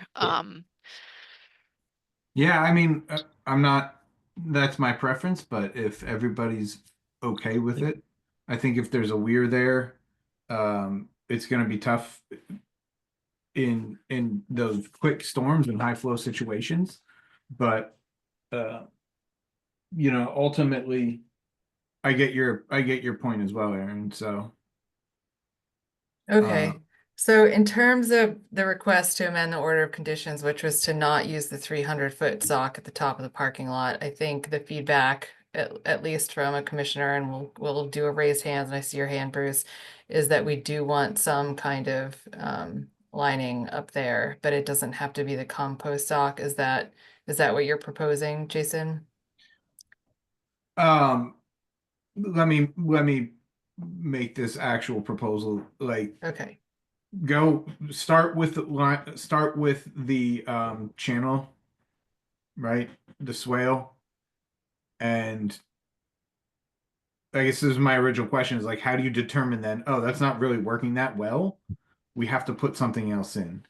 Start with the channel, and if that's not seeming to work well enough, or you're getting a lot of sediment in the parking lot during a rain event, then I think you need to put another row of BMPs in place at the top of the parking lot, whether that be a compost sock or some straw wattle or something else. okay, so consistent with the proposal and then the extra protection based on monitoring of the conditions. Bruce? Is it too simplistic if they just do both from the beginning and then you're covered? I think So you that- could, but that would, I mean, that's the whole point of asking to not have the stuff on top, is the moving back and forth of it daily. It will rip up, and then you'll just have a bunch of mulch in the parking lot. Okay. So actually, I had a question. So could we use the straw wattle and weight it down with sandbags versus the cost of the compost filter sock? And then purchase it in sections and just kind of keep some on site in case there's an issue, we can place it, but still not initially run the entire length? Yes, We have, I would go for that, but not sandbags. Okay. Technically, sand is considered sediment. So if your Okay. sandbags break, you're introducing more sediment into it. Gravel bags, okay, that's what I think that's a perfectly reasonable okay, replacement. okay. Yeah, or, Again, the request was, cinder blocks. if that's acceptable, we could try that also. The request was to keep there's not a whole lot of money for this project. Mhm. So our request is trying to keep some of the costs down. And also, access. There's no way for us to block off the entrance road to the south parking lot. So there is going to be a section of that will remain dirt or gravel. And there's no way to block it off because we can't lose parking. So, we can do this as quickly as possible now that we have money to do the 2 phases. So it's just kind of a lot of juggling of things to get things done quickly and correctly. Yeah. You should be able to, the reason I asked you about the installation is you should be able to get a pallet of the compost filter sock in 10-foot sections for maybe $350. And those are 2 people can carry a 10-foot section. Okay, Or if you can get a skid steer with forks, you can pick it up. You can pick the pallet up and you can move it to where you want it, and place the sections that way. And Okay. honestly, I am more than happy if you end up getting that to come out and show you how to do it, or work with like I said, I've spent a lot of hours in the field putting that stuff down on the ground. Okay. So if you have any questions about it, I'm more than happy to be of assistance. okay, Okay, so it sounds like we've converged on either Jason's scenario of compost filter in parts and just a different purchase scenario, or the straw wattles weighted down with cinder blocks or rock, but not sandbags. So is just show of hands from commissioners, can we offer both of those scenarios to DPW and let them determine what works best for them? Can I see your hand up if you're okay with moving forward with that? Okay, that's unanimous. And so we can amend this order of conditions based on those scenarios that we just discussed, and a good compromise, it seems. Okay, Jason. Sorry, Michelle. I just want to say one more thing and make it completely clear. Those pallets, if you do buy a pallet, it should be a couple $100 okay, to maybe $300. And I have no connection to any company that makes or sells that stuff anymore. I just want to make sure that's clear. I used to, no more. okay. Okay. Are you, do you do the diameter, is it 8 inches or are these 6 inches? 8, it'll be like 8 or 12 inch. 12, honestly, 8 inch probably will be appropriate for this, Okay, for the swales. And if you're gonna go in the parking lot, I would go with a 12 inch. okay. Okay, do we have to vote on this, All right. Erin? Thank We you. I good? would make a motion to Yeah. amend the order of conditions as discussed. All right, you heard it. I'll make a Commissioners. motion to amend the order of conditions as discussed. A second. Jason on the motion, Rachel on the second. Rachel, Aye. Jason, Aye. Bruce. I saw an eye. Alex. Aye, and you could have read my lips on the second. Oh, sorry. Jason, I mean, Andre. Aye. It's getting late. Okay, thank you for talking that through with us. Look out there. Okay, thank you, everybody. Yep, have a good night. You too. Bye. Thank you. Okay, next up is 82 Palmary Lane. So this is adjustments to the single family house footprint and driveway. If you recall, we talked about this at our last commissioner meeting in terms of reconfiguration. So I think the general consensus among commissioners, and raise your hand if I have this wrong, was that we were comfortable, as discussed, with moving forward with a minor amendment. And so we're going to talk today about amending the order of conditions using that pathway as a minor amendment. And we have some other things to talk about, such as the limits of work, the lawn, and I believe the applicant is interested in guidance on mowing the surrounding early successional habitat. And so just before we dive into this, some background was this permit was approved by, I think, a previous entire commission, and there was a lot of thought put into the limits of work and some guidelines around the mowing of that. So this is in NHESP habitat. I think it directly abuts or overlaps with it. So we'll talk about that. Welcome. Thanks for sitting with us for all that time. So Erin, do you want to add anything? Give us an update. Yeah, so this is my suggestion to sort of streamline this. So the updated plans are in your packet. Previously, my understanding was the limit of work was sort of the approved lawn area, and that the remaining area on the site was, there was some approval of that being done on an annual basis for maintenance of the early successional habitat. So the footprint of the house is getting a little bigger. It's a little bit further from the wetland boundary, but a little more buffer zone is being impacted by the proposed structure and footprint. So I guess my suggestion would be the existing limit of work would serve as the sort of lawn, yard, grass area, and then beyond that would be the area maintained in early succession. I did track down some guidance for the applicant with regard to mowing and how to maintain that time of year restrictions and stuff like that, so that they'd have a better understanding, which is in your packets. And then the other thing that Michelle and I had talked about, because I think particularly because the original application, there was a transfer of ownership and it didn't, I think, make it into this order of conditions, was the potential idea of putting in some sort of a monumentation, like boulders or something around the limit of work, so it was clear the area that could be maintained as lawn and the area that was going to remain in early succession. So those were some of the suggestions that I had spoken about with Michelle in order to try to get us more fast tracked to consider this. Yeah. Okay, so unless you want to say anything, I mean, I think you've been communicating with Erin, but I'm looking at commissioners' questions or comments on this one.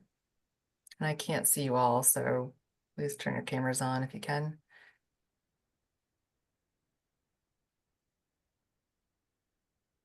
Still missing Alex. Everyone's fallen off. Okay, well, then I will just propose that we establish that the limit of work remains the footprint, and that we have boulders demarcating the limits of that line and the footprint, and that in our order of conditions, we specify and also attach the mowing regimes and guidelines for NHESP special status turtles, which we've talked about that in other cases before. So that's time of year, which I think it's between April 1st and September 31st.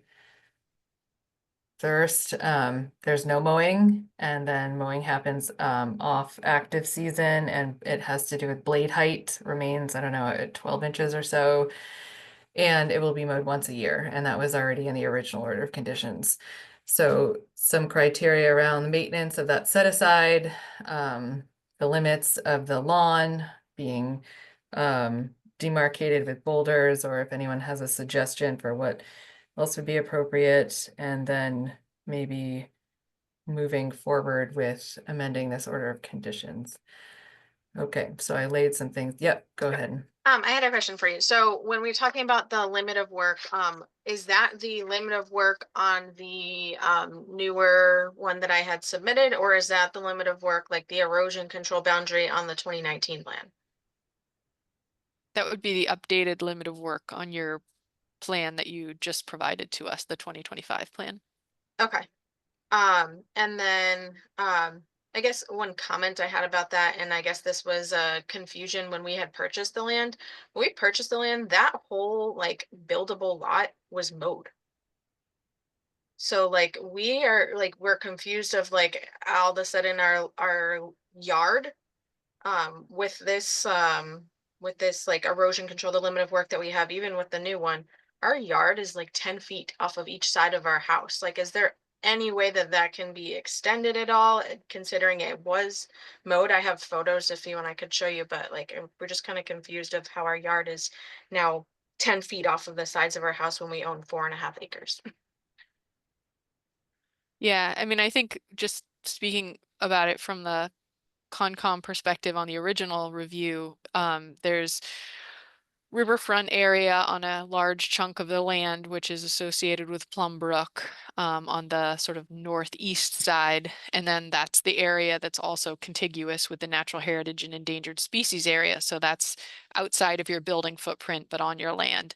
And then you also have wetland that's mapped with buffer zones. So when this original review began, there was it was a sort of a controversial one because the house is like smack dab in the middle of the only buildable area of the lot, being that little spot. And so that's why that house footprint was so strict when it was originally approved. Yeah. So now we're expanding that footprint, and it's impacting more buffer, and it's the yard is actually larger on this than on the other one, Right. and there's a garage associated with it. So I think we're trying to be as conscientious with regard to the original board's approval on the level of impact. But it was maintained as like a meadow essentially. And I think the other piece of this is, you could still maintain that meadow with an annual mowing. I think that it's more, you can't convert that meadow into like a green maintained lawn is what the commission's saying. So. Yeah, I Um, mean, go No, ahead. go ahead. No, go ahead. No, you got the floor. Go ahead. Oh, no, I was just I was kind of just going to accept that. I was just going to ask a different question. So go ahead. Yeah, I was just gonna say, I understand the frustration of that having come in as the second owner. And honestly, it's kind of surprising that this house lot was permitted in the beginning. But that's why there were such strict rules around it. And I think this is just, for our perspective, seeing when we do permit a lot like this, what the end result can be is that it gets sold and then a new owner comes and not everything is divulged, I guess, to the new owner, and that's unfortunate. But yeah, it's a very challenging site, and I'm in favor of, honoring the intentions of the board that set this permit up. But would like to hear from other commissioners, any questions or comments, so that we can move forward with this amendment tonight. Rachel, go ahead, please. I had a question. I was not part of the original decision. I'm wondering, the limit of work line, is there a benefit to putting the boulders on the 50-foot buffer zone line adjacent to the house instead of that limit of work line, or was it explicit in the previous permit that the area outside the limit of work was to not be touched except for mowing? So when this was approved, it was a 30-foot no touch. So if we put Oh. the boulders on the 50-foot, the boulders would be like in the house. So they're closer than Okay, our current bylaw allows. They allowed encroachment up to the 30 foot with this one for the limit of work line. And then the other thing that's sort of sensitive about it is because of the natural heritage, and the riverfront area is anything encroaching into that zone would be, triggering additional, sort of alterations and or approvals needed from the state. So yeah, it's a and I think that's why they kept it limited to that little envelope, to try to, acknowledge and I think that, they were emphasized, this will be a really small house. It'll just be really small. I remember it was originally proposed larger and they shrunk it down. So, anyways, that's what I recall about it. It was probably the first project that I remember from when I first started, back in 2019. Yeah, and in terms of, we don't need the boulders to encroach further on your lawn. So if there's alternatives that are sufficient to just demarc for your purposes, like where your mowing can be, we can talk about that. But I'm like to hear from other commissioners, moving forward with this as laid out, questions, comments, motions.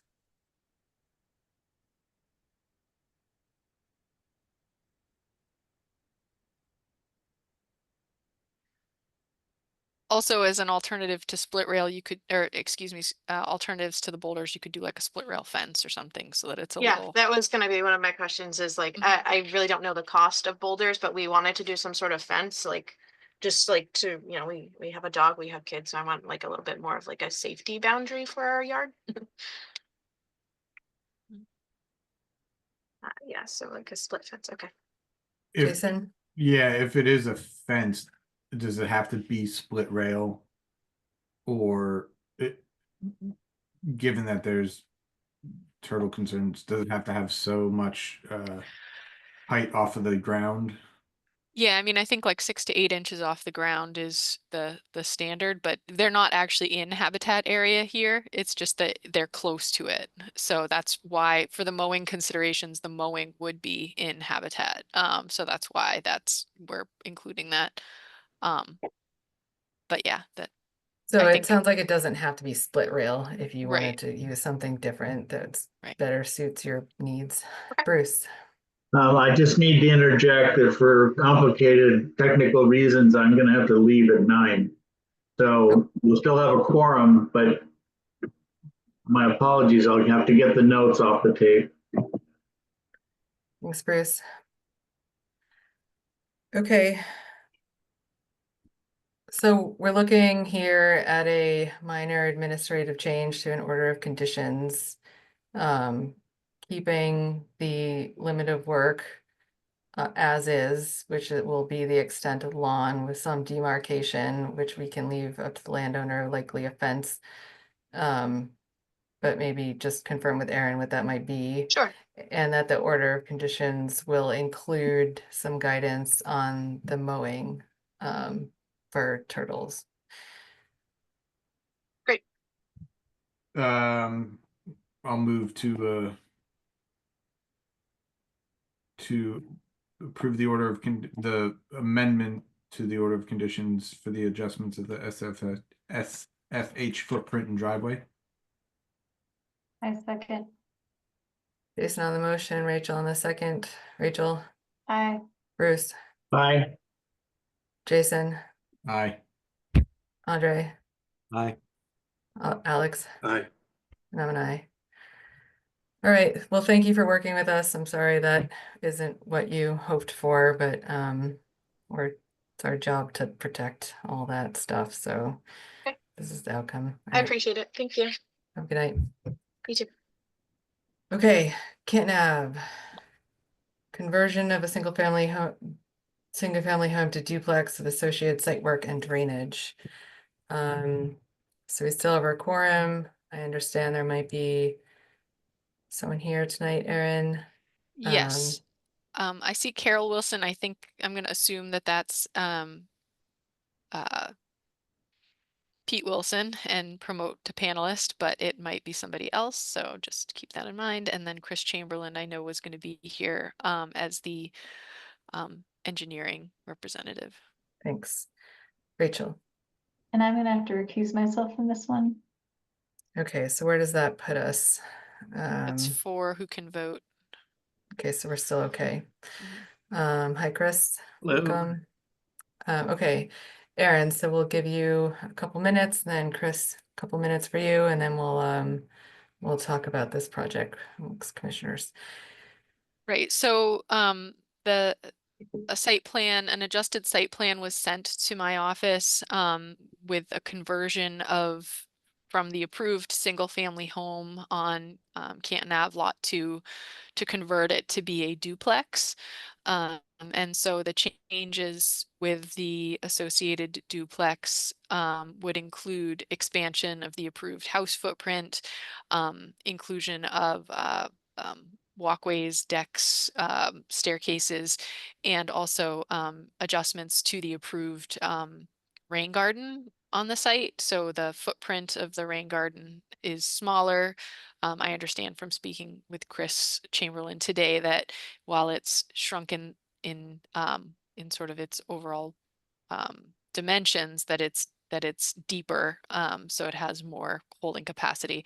So I did speak internally with the assistant building commissioner and also the zoning liaison, and there was sort of consensus that this was an amendment to the notice of intent, and that the changes were significant enough, particularly with grading and the bringing in of fill material to the house footprint site, that the general consensus was this was not just a small minor change, but more of a significant change that should be reviewed in a public hearing. So that was just the discussion among staff, and I think the applicant should make their own case to the commission, but really it's, do you guys want to approve this as a minor administrative change as we have the other items tonight? Do we want to have a formal amendment to the notice of intent or a new notice of intent for this? Thanks, Erin. I see Carol Wilson with the hand up. Chris, are you planning on presenting on behalf of the applicant tonight? or- I am primarily here to answer questions. I understand that there were some questions about some of the drainage last week. I'm in a little unusual position on this because when this permit came through, actually Mark Stinson was dealing with as a private consultant, was leading the permit effort. I never actually appeared before the commission. We were just preparing the plans and ensuring the rain garden was an appropriate size and that sort of thing. So I think Pete is going to speak to the changes, and then I'll fill in some information as needed. Okay, thanks. Pete, I see your hand up. If you want to unmute yourself and present, that'd be great. Okay, great. Thank you, guys. Good evening, commissioners. I just wanted to add a little bit to what Erin said.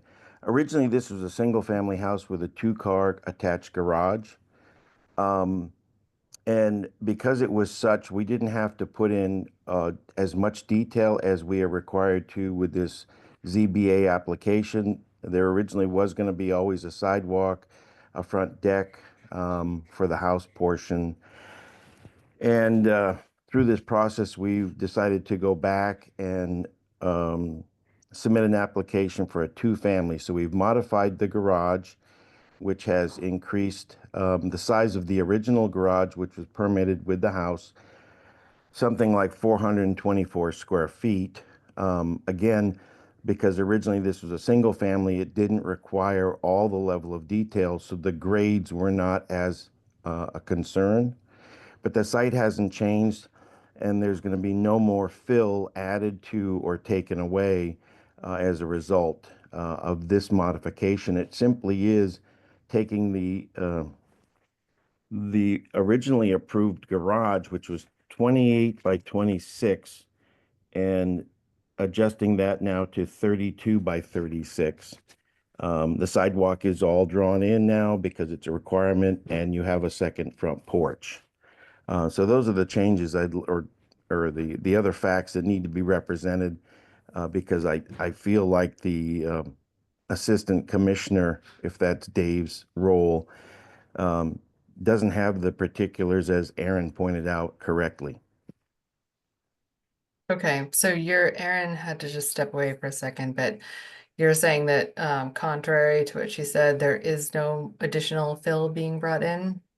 Correct. And Erin, did you catch the end of that at all? Yeah, I did. Okay. Yeah. So I haven't had this information firsthand from anybody, so I'm just hearing what you guys are saying. Is there a way that we can reconcile the differences in understanding right now? Yeah, I think we should look at the plans. Why don't I pull up the old plan and then look at the old plan versus the new plan? Just so the commission can see with your own eyes sort of what your thoughts are about it. So you can see the existing approved footprint of the road. This is a berm, which was requested by the commission for stormwater purposes. And then this line is representing the no-touch zone the commission incorporated to try to create a permanent limit of work line. The rain garden, and then here's the house footprint for the garage and the house footprint for the house. And then this is the proposed change. So the rain garden is quite a bit smaller. The grades, if you look at the grades, what's on the existing plan in terms of grades and what's on the proposed plan in terms of grades, the existing plan is showing at the high point around the house 109. The proposed plan is showing 115. So that's, you know, a significant number of feet increase in elevation. And then, you know, so the house footprint of one of the structures is increased. So I'll just kind of do a toggle so you can see how that's changed. And then the increase in the decks and the walkways. So it really it's up to the commission if you think this is a minor change or a change that warrants a formal amendment. But I think just sort of seeing it is helpful. Yeah, thanks, Erin. So that is the big decision for us tonight. Is this a minor amendment or a formal amendment to move this forward? Jason, I saw your hand up first. Yeah, I believe the applicant said that there was no fill being brought in. So how are we going from a 109 elevation to a 115 elevation on the pad? Is that just not exporting as much soil then? And then also that's quite the from the back of that deck, I'm gonna just say the first one, roughly 112 to 105 at the 105 is the bottom grade of the rain garden. That's quite a 7 feet over that area. Seems fairly steep right there. That looks like a fairly major change from the previous. I don't know. Can you go to the other plan, Yep. Erin? We went from a 2-foot grade change, 109, 109, 108. You're looking at roughly a 3-foot grade change in roughly the same footprint to now a 7-foot grade change. That's pretty steep. So I'd like first to know, is there fill being brought in, or is there less? How are we going from that? How are we getting to those grades? Yeah, could the applicant clarify that? Sure. And Chris ultimately can share what he would like. Originally, the original plan for the single-family house and attached garage did not require that level of detail. That detail has been there all along. You can see that the contour lines just weren't provided on the front side. The slope of the property slopes up to the north and to the west. Sorry, but that doesn't, I mean, the number of contours, the detail's there. You're at a 109 elevation around it on this set of plans, and on the other set of plans, you're at 115. So you're raising the elevation 6 feet. So I'll let Chris talk to that point.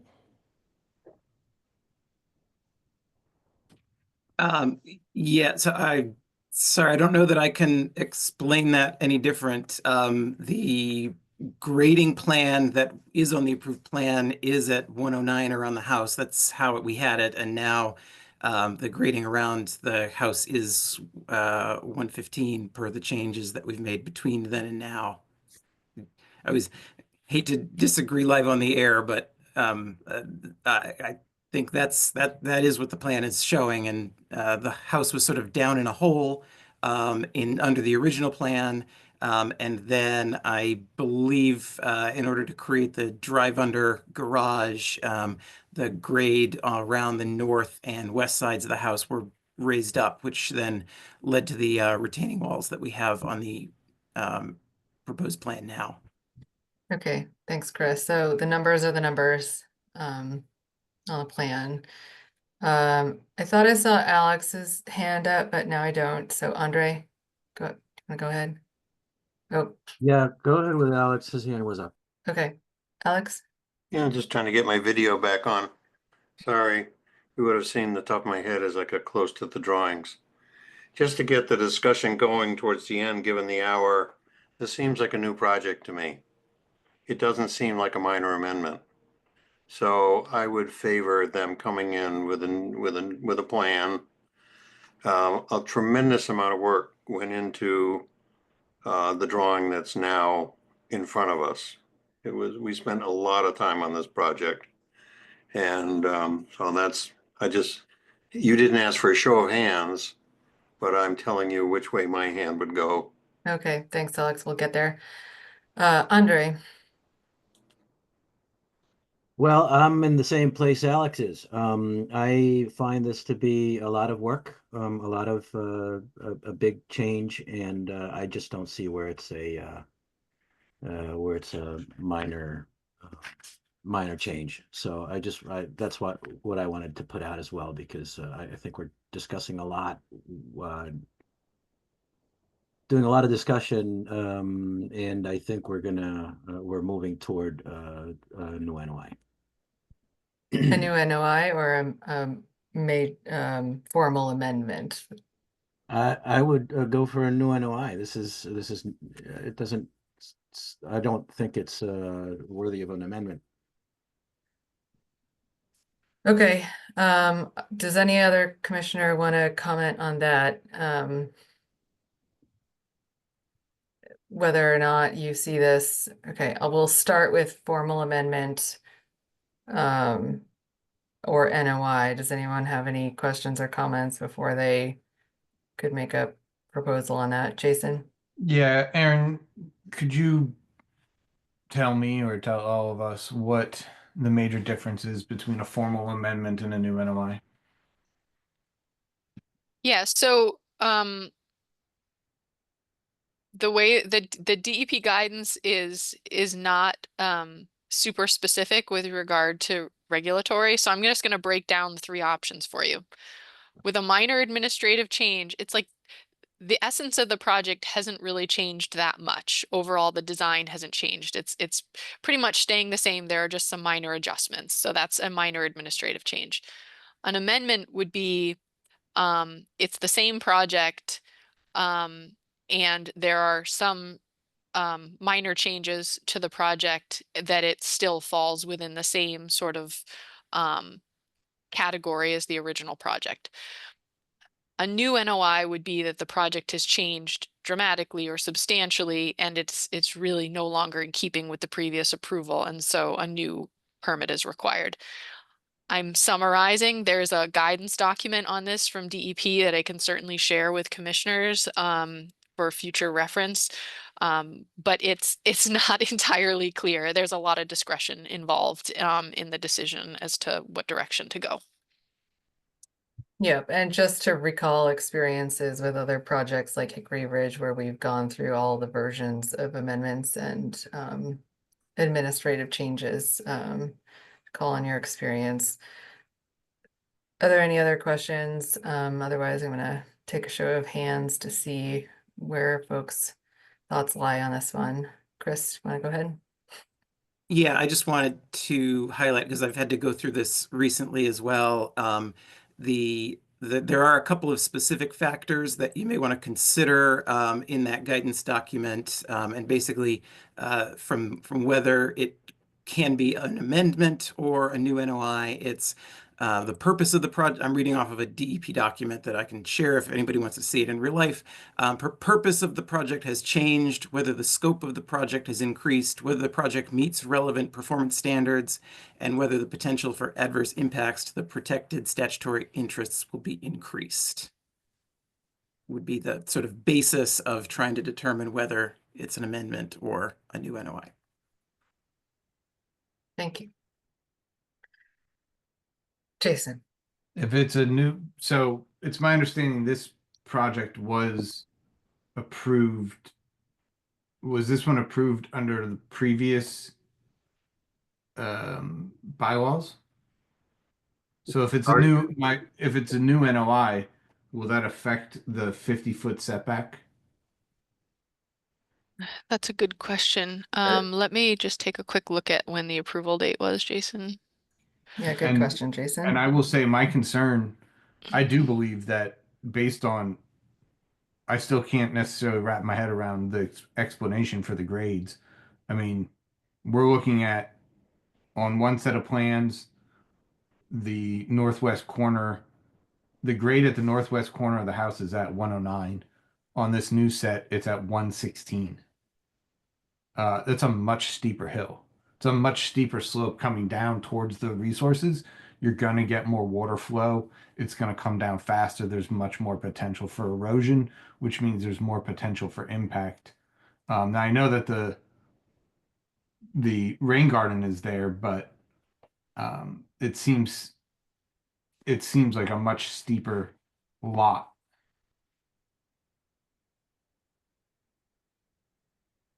Alex? In terms of what rules apply, Aaron, wouldn't that be determined by what the rules were when the project was originally filed? Not if we opposed- require a new NOI, then it would be, No, Jason asked what rules would be in them, but I believe this project, which spanned a lot of years, came in under old rules. And so if he came in with an NOI, he would be playing by today's rules, correct? Yeah, so this is, this is a complicated question. So there was an NOI that was filed prior to my working for the town for a 3-lot subdivision, and that's part of the reason why you're seeing stormwater on the individual house lots.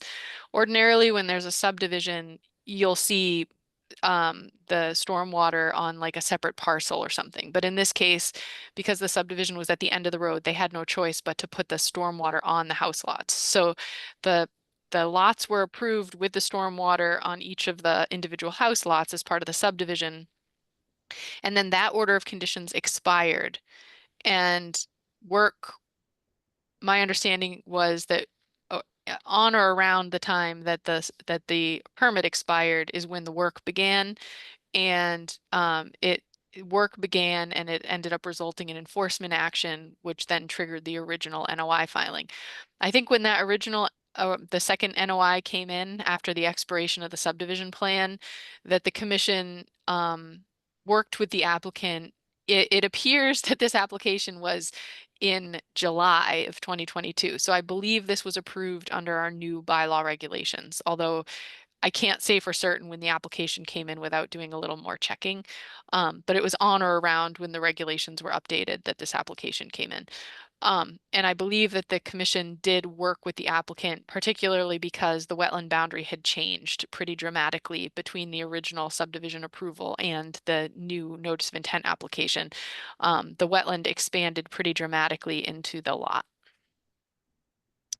So the commission did work with the applicant to try to minimize impact as much as possible, but also took into account that there had been a previously approved subdivision with a house on this lot. So I think it was a lot of compromise that took place on the original NOI approval. And there was quite a bit of neighbor involvement as well. Abutters were very interested in this project, as I recall. yeah, in terms of water and flooding, there was some comment about that. So I'm not sure that we should be considering whether or not the new bylaws how that would apply when we're objectively looking at the plan and determining whether this is a new NOI or an amendment. But it is an interesting question. Okay, I'm just gonna go to Jason. Welcome back, Bruce. Yeah, no, sorry, but the old NOI was approved. So we have the 3-lot subdivision, and that's why there's a post-construction BMP here. Work got started, then it turned into a single-family home, but kept the post-construction BMP, and now they're coming back with this plan for 2 homes. So is it now a 2-lot subdivision? Is it a single? No, it would family home actually, with 2 houses on it? yeah, so instead of being a 3-unit subdivision, it'd be a 4-unit subdivision because now there's 2 units on 1 lot. So when the original order of conditions expired, one of the houses had already been built in the subdivision at the time of expiration. There's another subdivision lot associated with this, which was not that no construction has been pursued on. The new owner just wanted to build this house. And so the new NOI was just for this lot. But this lot has this lot has two houses on it. The duplex. Right. Right. So instead of being a 3-house unit subdivision, it would be a 4-unit subdivision. It's just one of the lots is now going from a single family to a duplex. I mean, I don't think we should get hung up on the unit question because regardless, there's stormwater calculations that were done as part of the original order of conditions to ensure that the stormwater was dealt with on the site. And when we did the review for this lot, the consideration was making sure that the stormwater calculations were that the stormwater structure on this lot was adequate to handle the stormwater conditions on the site with the proposed house. But because it's a 3-lot subdivision, we have to include stormwater as part of this. It's not like we can exclude stormwater because it was part of a subdivision. And so if it's 3 units or more, so stormwater is required, stormwater management. Yeah, and I'm asking these questions because I'm thinking that has the intent of the project changed? Right? If it was originally a 3-lot subdivision, now it's 2, and there was going to be 1 house, and now there's 2, now there's 4 units. That to me is a change in the intent of the project. That's why I'm asking those questions. I see the applicant has her hand up. I'm just gonna go to Mr. Wilson. Okay, yeah, just for point of clarification to Mhm. Aaron's, what this was or is, the original owner has a 2-family. It was pre-built, but he owned this one large piece of land, so he carved up 3 parcels. So the original, I think it's 45 Canton, is a 2-family. He lived there for a number of years, and then he cut the whole piece of land into 3 pieces.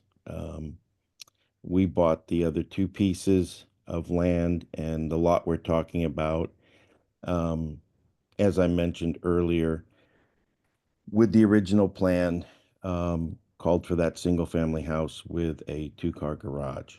The other thing I'd like to point out to Jason's point, I don't have the ability tonight, but as I said, one of the impediments for the board tonight is to take the original plan and view it in its more stripped down version, just because it didn't require the same level of detail. And Jason points out there's a grade bust. I'll just call it what he thinks it is. But I think with the ability to explain that, and I'd be happy to provide the board that information, you'll see that the lot has not changed at all, except for making 2 units where there was a 1 unit with an attached garage. Thank you. Alex? A couple of questions. I'm curious if this has gone through the ZBA yet. No, No, the plan has been provided though to the building inspector and the zoning liaison. Okay, and then if we ask for, I'm trying to think through the amendment versus the NOI in terms of process and what we're dealing with and what's the end result. If he comes forward with this as a new proposal, then we can't go back to the original proposal, correct? What do you mean? Well, it seems to me, even though Mr. Wilson says that we're not looking at the elevations, besides that, it's the only thing that's, to me, the same as the driveway. The purpose of the project is housing, but the project to me looks a new project. I don't think it resembles the one we approved at all. And I may be wrong, but that's the way it hits me. And I'm not sure what we're dealing with if we ask him to come in with an NOI versus an amendment. Well, does the information different? Would we be limited in what we could ask for? The only difference, as far as I'm concerned, with a new NOI and the old NOI is the filing fee. With an amendment, it's $100 for the filing fee, and with a new NOI, there's a filing fee, which it's based on a DEP, the filing fee guidance, so it's a different fee for that. But everything else is exactly the same. Abutters are notified, there's a legal ad in the newspaper. We hold a public hearing where abutters can comment. And when we, with an amendment, when you issue an amendment, it's sort of intrinsically tied to the original order of conditions. So all of the original conditions are still tied to it unless you change them, or adjust them or add additional conditions. So a butter notification and public comment are important difference. Is that right, Aaron, to summarize? I mean, we No, would with the amendment and a new NOI, they're exactly the same, is what I'm Okay. saying. All They're right. exactly the same.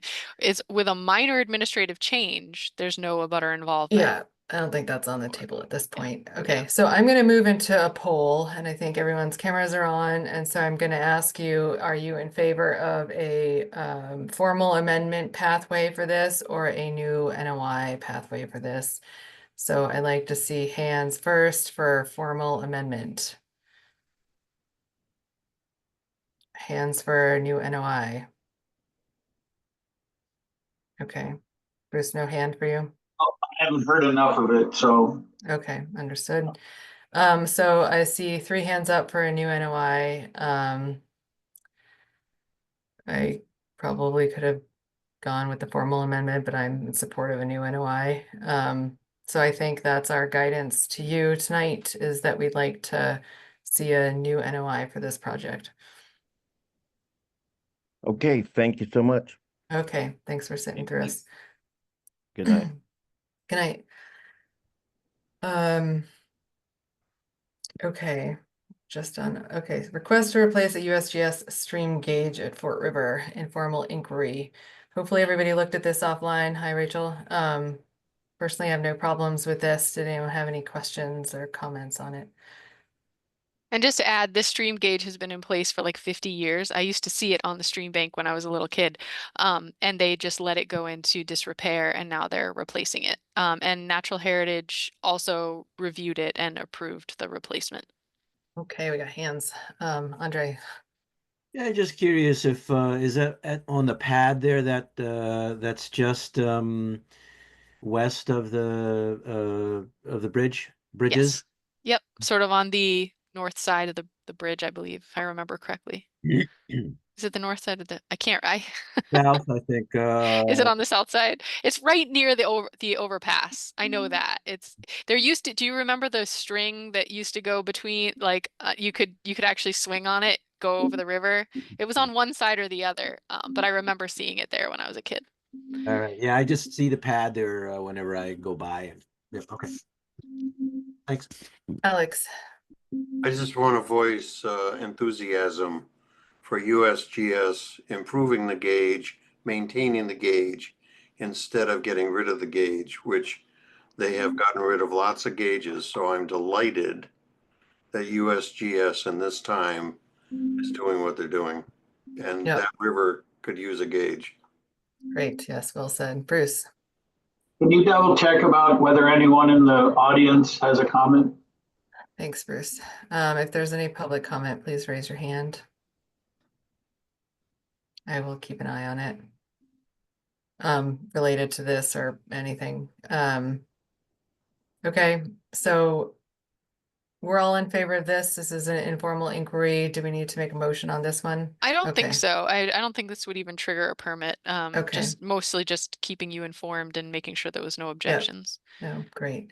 Okay, other business. We had a DPW emergency certification for Beaver Dam breaching. This has been withdrawn per Natural Heritage interaction with DPW, so we can move forward with that. And now we are at, I have a question.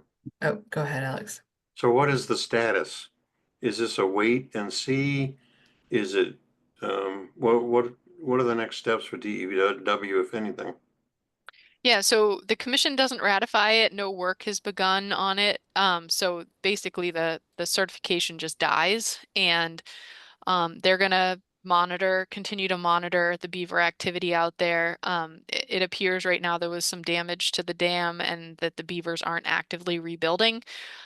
So they want to monitor that and see exactly what happens. And that's basically it. But there's no action and there's no request before you, and they've withdrawn essentially the request to do this. So do we know if anybody trapped the beavers? I spoke with Beth Wilson and she said that there was no trapping done. So they could ask a trapper to trap, but also a trapper could come along on his own. And when I looked at the dam, the pictures I provided you, some of the dam is given away on the would-be river right, and it looked like the beavers, as you said, aren't taking care of it. So there's also a culvert, just a comment. The river left culvert has a chair in it, all wrapped around an old beaver fence and clogging one of the culverts. And just as a suggestion, DPW might want to get in there and just clean out the old fence and the yellow chair, which shows up in your photograph from last fall and the photographs that I took, just so that both culverts are working.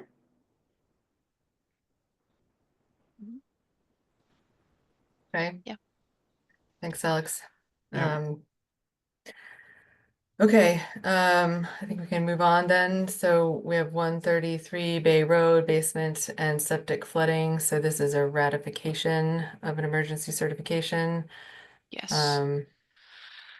Yes. So I'll just give a quick overview.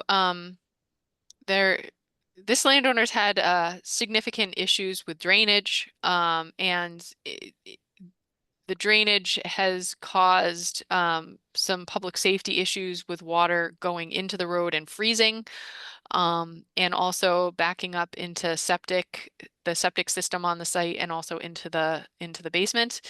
And there was efforts made to remedy this in the fall, which to no fault of the landowner were never completed. And this spring, with all of the rain that we've had recently and the drought, the issue just became really serious really quickly, with groundwater getting really high up to the septic system, and also I mean, I drove by before, and the water coming out from the discharge pipe of the sump pumps was flowing like a fire hose. There is a tremendous amount of water coming off of the site. So, we did inquire with the Board of Health, and the Board of Health was in support of the emergency cert. And so Dave authorized the emergency cert, and they're basically installing a series of French drains to connect to a manhole at the road, which will then flow under a directionally drilled hole, culvert pipe under the road, that was installed last fall. So this will essentially create some additional storage, allow the site to drain a little bit better.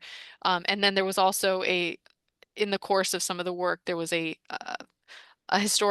pieces of a historic foundation that were found, which the concern was that was holding back some of the water. So I've been monitoring the work. I've gone by a couple times. They have an erosion control sock, and it seems like a really mitigation measure to try to make the conditions on this site healthier for the landowner. I feel sorry for him.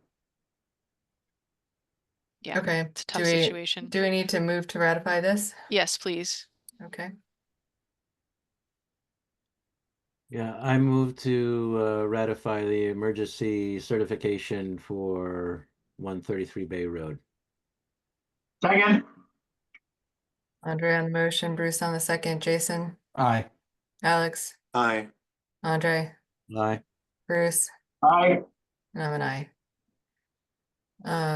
Okay. Rachel abstains on that one. So next up, compliance updates, 214 Pomeroy Lane. Yeah, so I'm gonna make this super quick. I gave you guys a brief update at the last meeting about some cutting that I observed at 214 Pomeroy. This is a complicated site for a number of reasons. It was a previous farm that had been abandoned for several decades. A new landowner purchased it in the last 10 years and wanted to reestablish agriculture on the site. There had previously been some issues with encroachment on wetland boundaries, which were resolved through the filing of a notice of intent application, where the commission explicitly approved encroachment on the wetland buffer zones with new agriculture in specific areas on the site. Those are on an approved plan. And there's also an associated forest stewardship plan, which is not associated with the location of cutting right now. It's actually excluded. The area where the cutting was observed is excluded from the forest cutting plan. I saw some cutting going on. I reached out to the landowner. The cutting was in a location that was not designated as agriculture on the plan. The landowner was under the impression that they could clear up to wetland boundaries throughout the site, and I made it clear that they could only do that where that they had gotten approval for new agriculture under the order of conditions. And so there seemed to be some confusion around that. I did speak with the landowner's attorney and explained the need for them to come back to you for approval if they want to encroach on those boundaries. The bottom line is that we're working with the landowner to try to resolve this, and their intention is to come to the next meeting to request some additional approvals for encroachment on those buffer zone areas. So that will be on the 24th. Are there any questions on that, or should I move on to the next one? I'm just confirming there's no action required from us tonight, but I see Alex's hand up. Go ahead, Alex. If they're gonna come to us at the next meeting, could I request a site visit? You want a site visit after they come to us or before they No, come to us? Before. Uh-huh. Maybe you guys Yes. could talk offline about yeah. that. Yeah, let's talk Okay. offline about that. All right. Okay, I'm gonna move on then to 43433 Southeast Street. Yeah, so this is Or sorry, Northeast Street. Northeast Street. Yes. Sorry, I switched Southeast and Northeast, so I confused everyone. I noticed some cutting on Northeast Street, north of 433 Northeast Street late last week. I reached out to the landowner and asked them to cease and desist until we could have a conversation about it. I reached the landowner, asked them basically to stabilize with seed and straw the areas they had impacted. There was a tractor in the wetland when I was out there. And what concerned me was there were some piles of fill that were up against the road on a little pull off, and there was like tractor tires between the piles of fill and the location where the cutting was happening. So I was concerned that there might be some filling happening. It's unclear to me if that's the case or not. I really need to get a closer look via site visit. I'm working to try to get out there. I've sent so we had a conversation. I said to stop cutting, and then when I went out on Monday to take a drive by, there was significantly more cutting done. So I don't know when time-wise that additional cutting happened, but I did send the owner a letter today, and I left them a message after I observed this saying, it's really important that you stop cutting until I can get a site visit with you and the commission decides a permitting path for the work that's been done right now. So I didn't feel comfortable issuing an enforcement order primarily because it was difficult from the road for me to estimate the amount of potential wetland alteration that had occurred.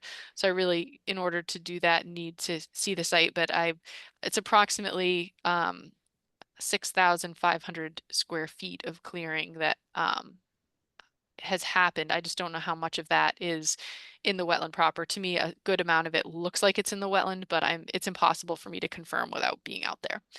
So I'll give you guys another update at the next meeting, but I'd like to spend a little time coordinating with the landowner to try to get access to have a look at it. Thank you, Erin, for catching it and for handling that.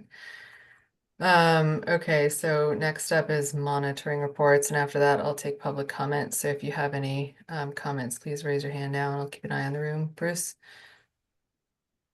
You're muted, Bruce.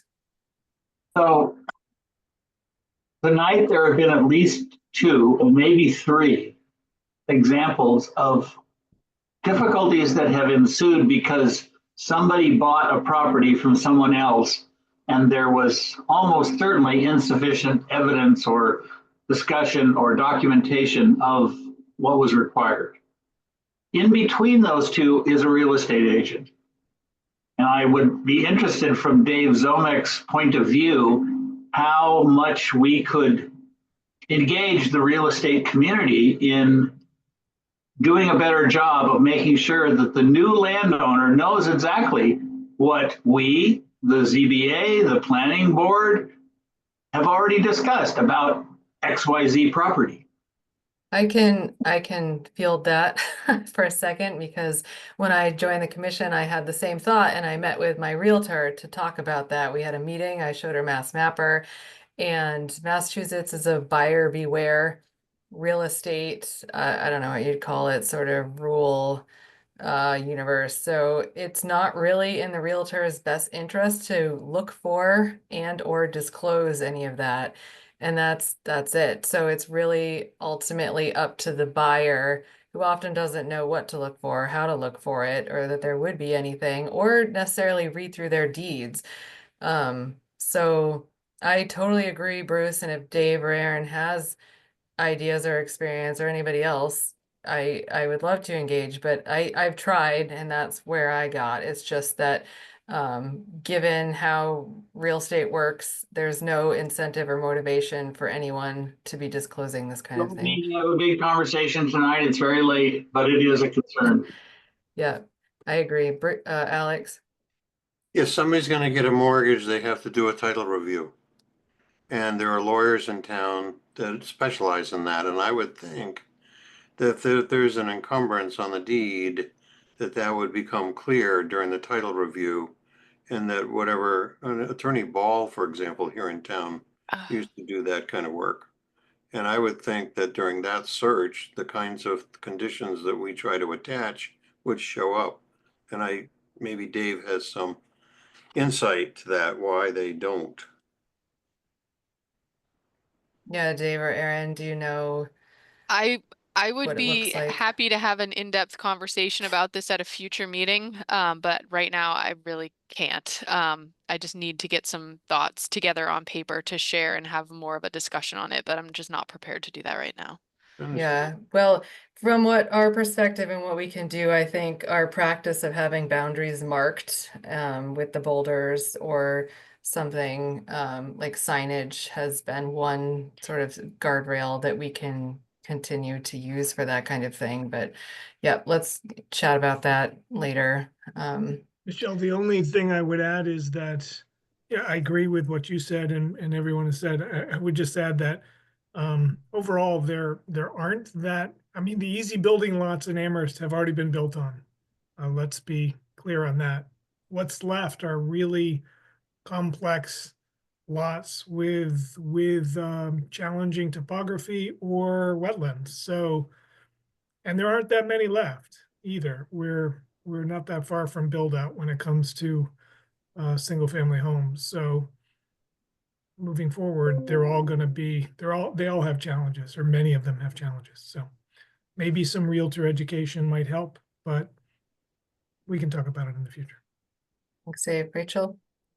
I know Amherst JS has a great interface where it'll list any permits for a property. I don't recall if wetland permits get added to that database that's associated with the parcel, but that might be a place to direct realtors and buyers to see if there were any wetlands permits or restrictions for a property. Yeah, good points. Maybe we can collectively on the side come up with some guidance to distribute, or I don't know, come up with some ideas, everybody on the side, and bring this up at a shorter meeting. Yeah, and I mean, just for the record, and I don't want to belabor this at all tonight, 'cause I'm not really prepared to, but I have provided to realtors very specific and detailed information about wetlands, and then they've turned around and sold the property to somebody that they did not disclose any of that information to.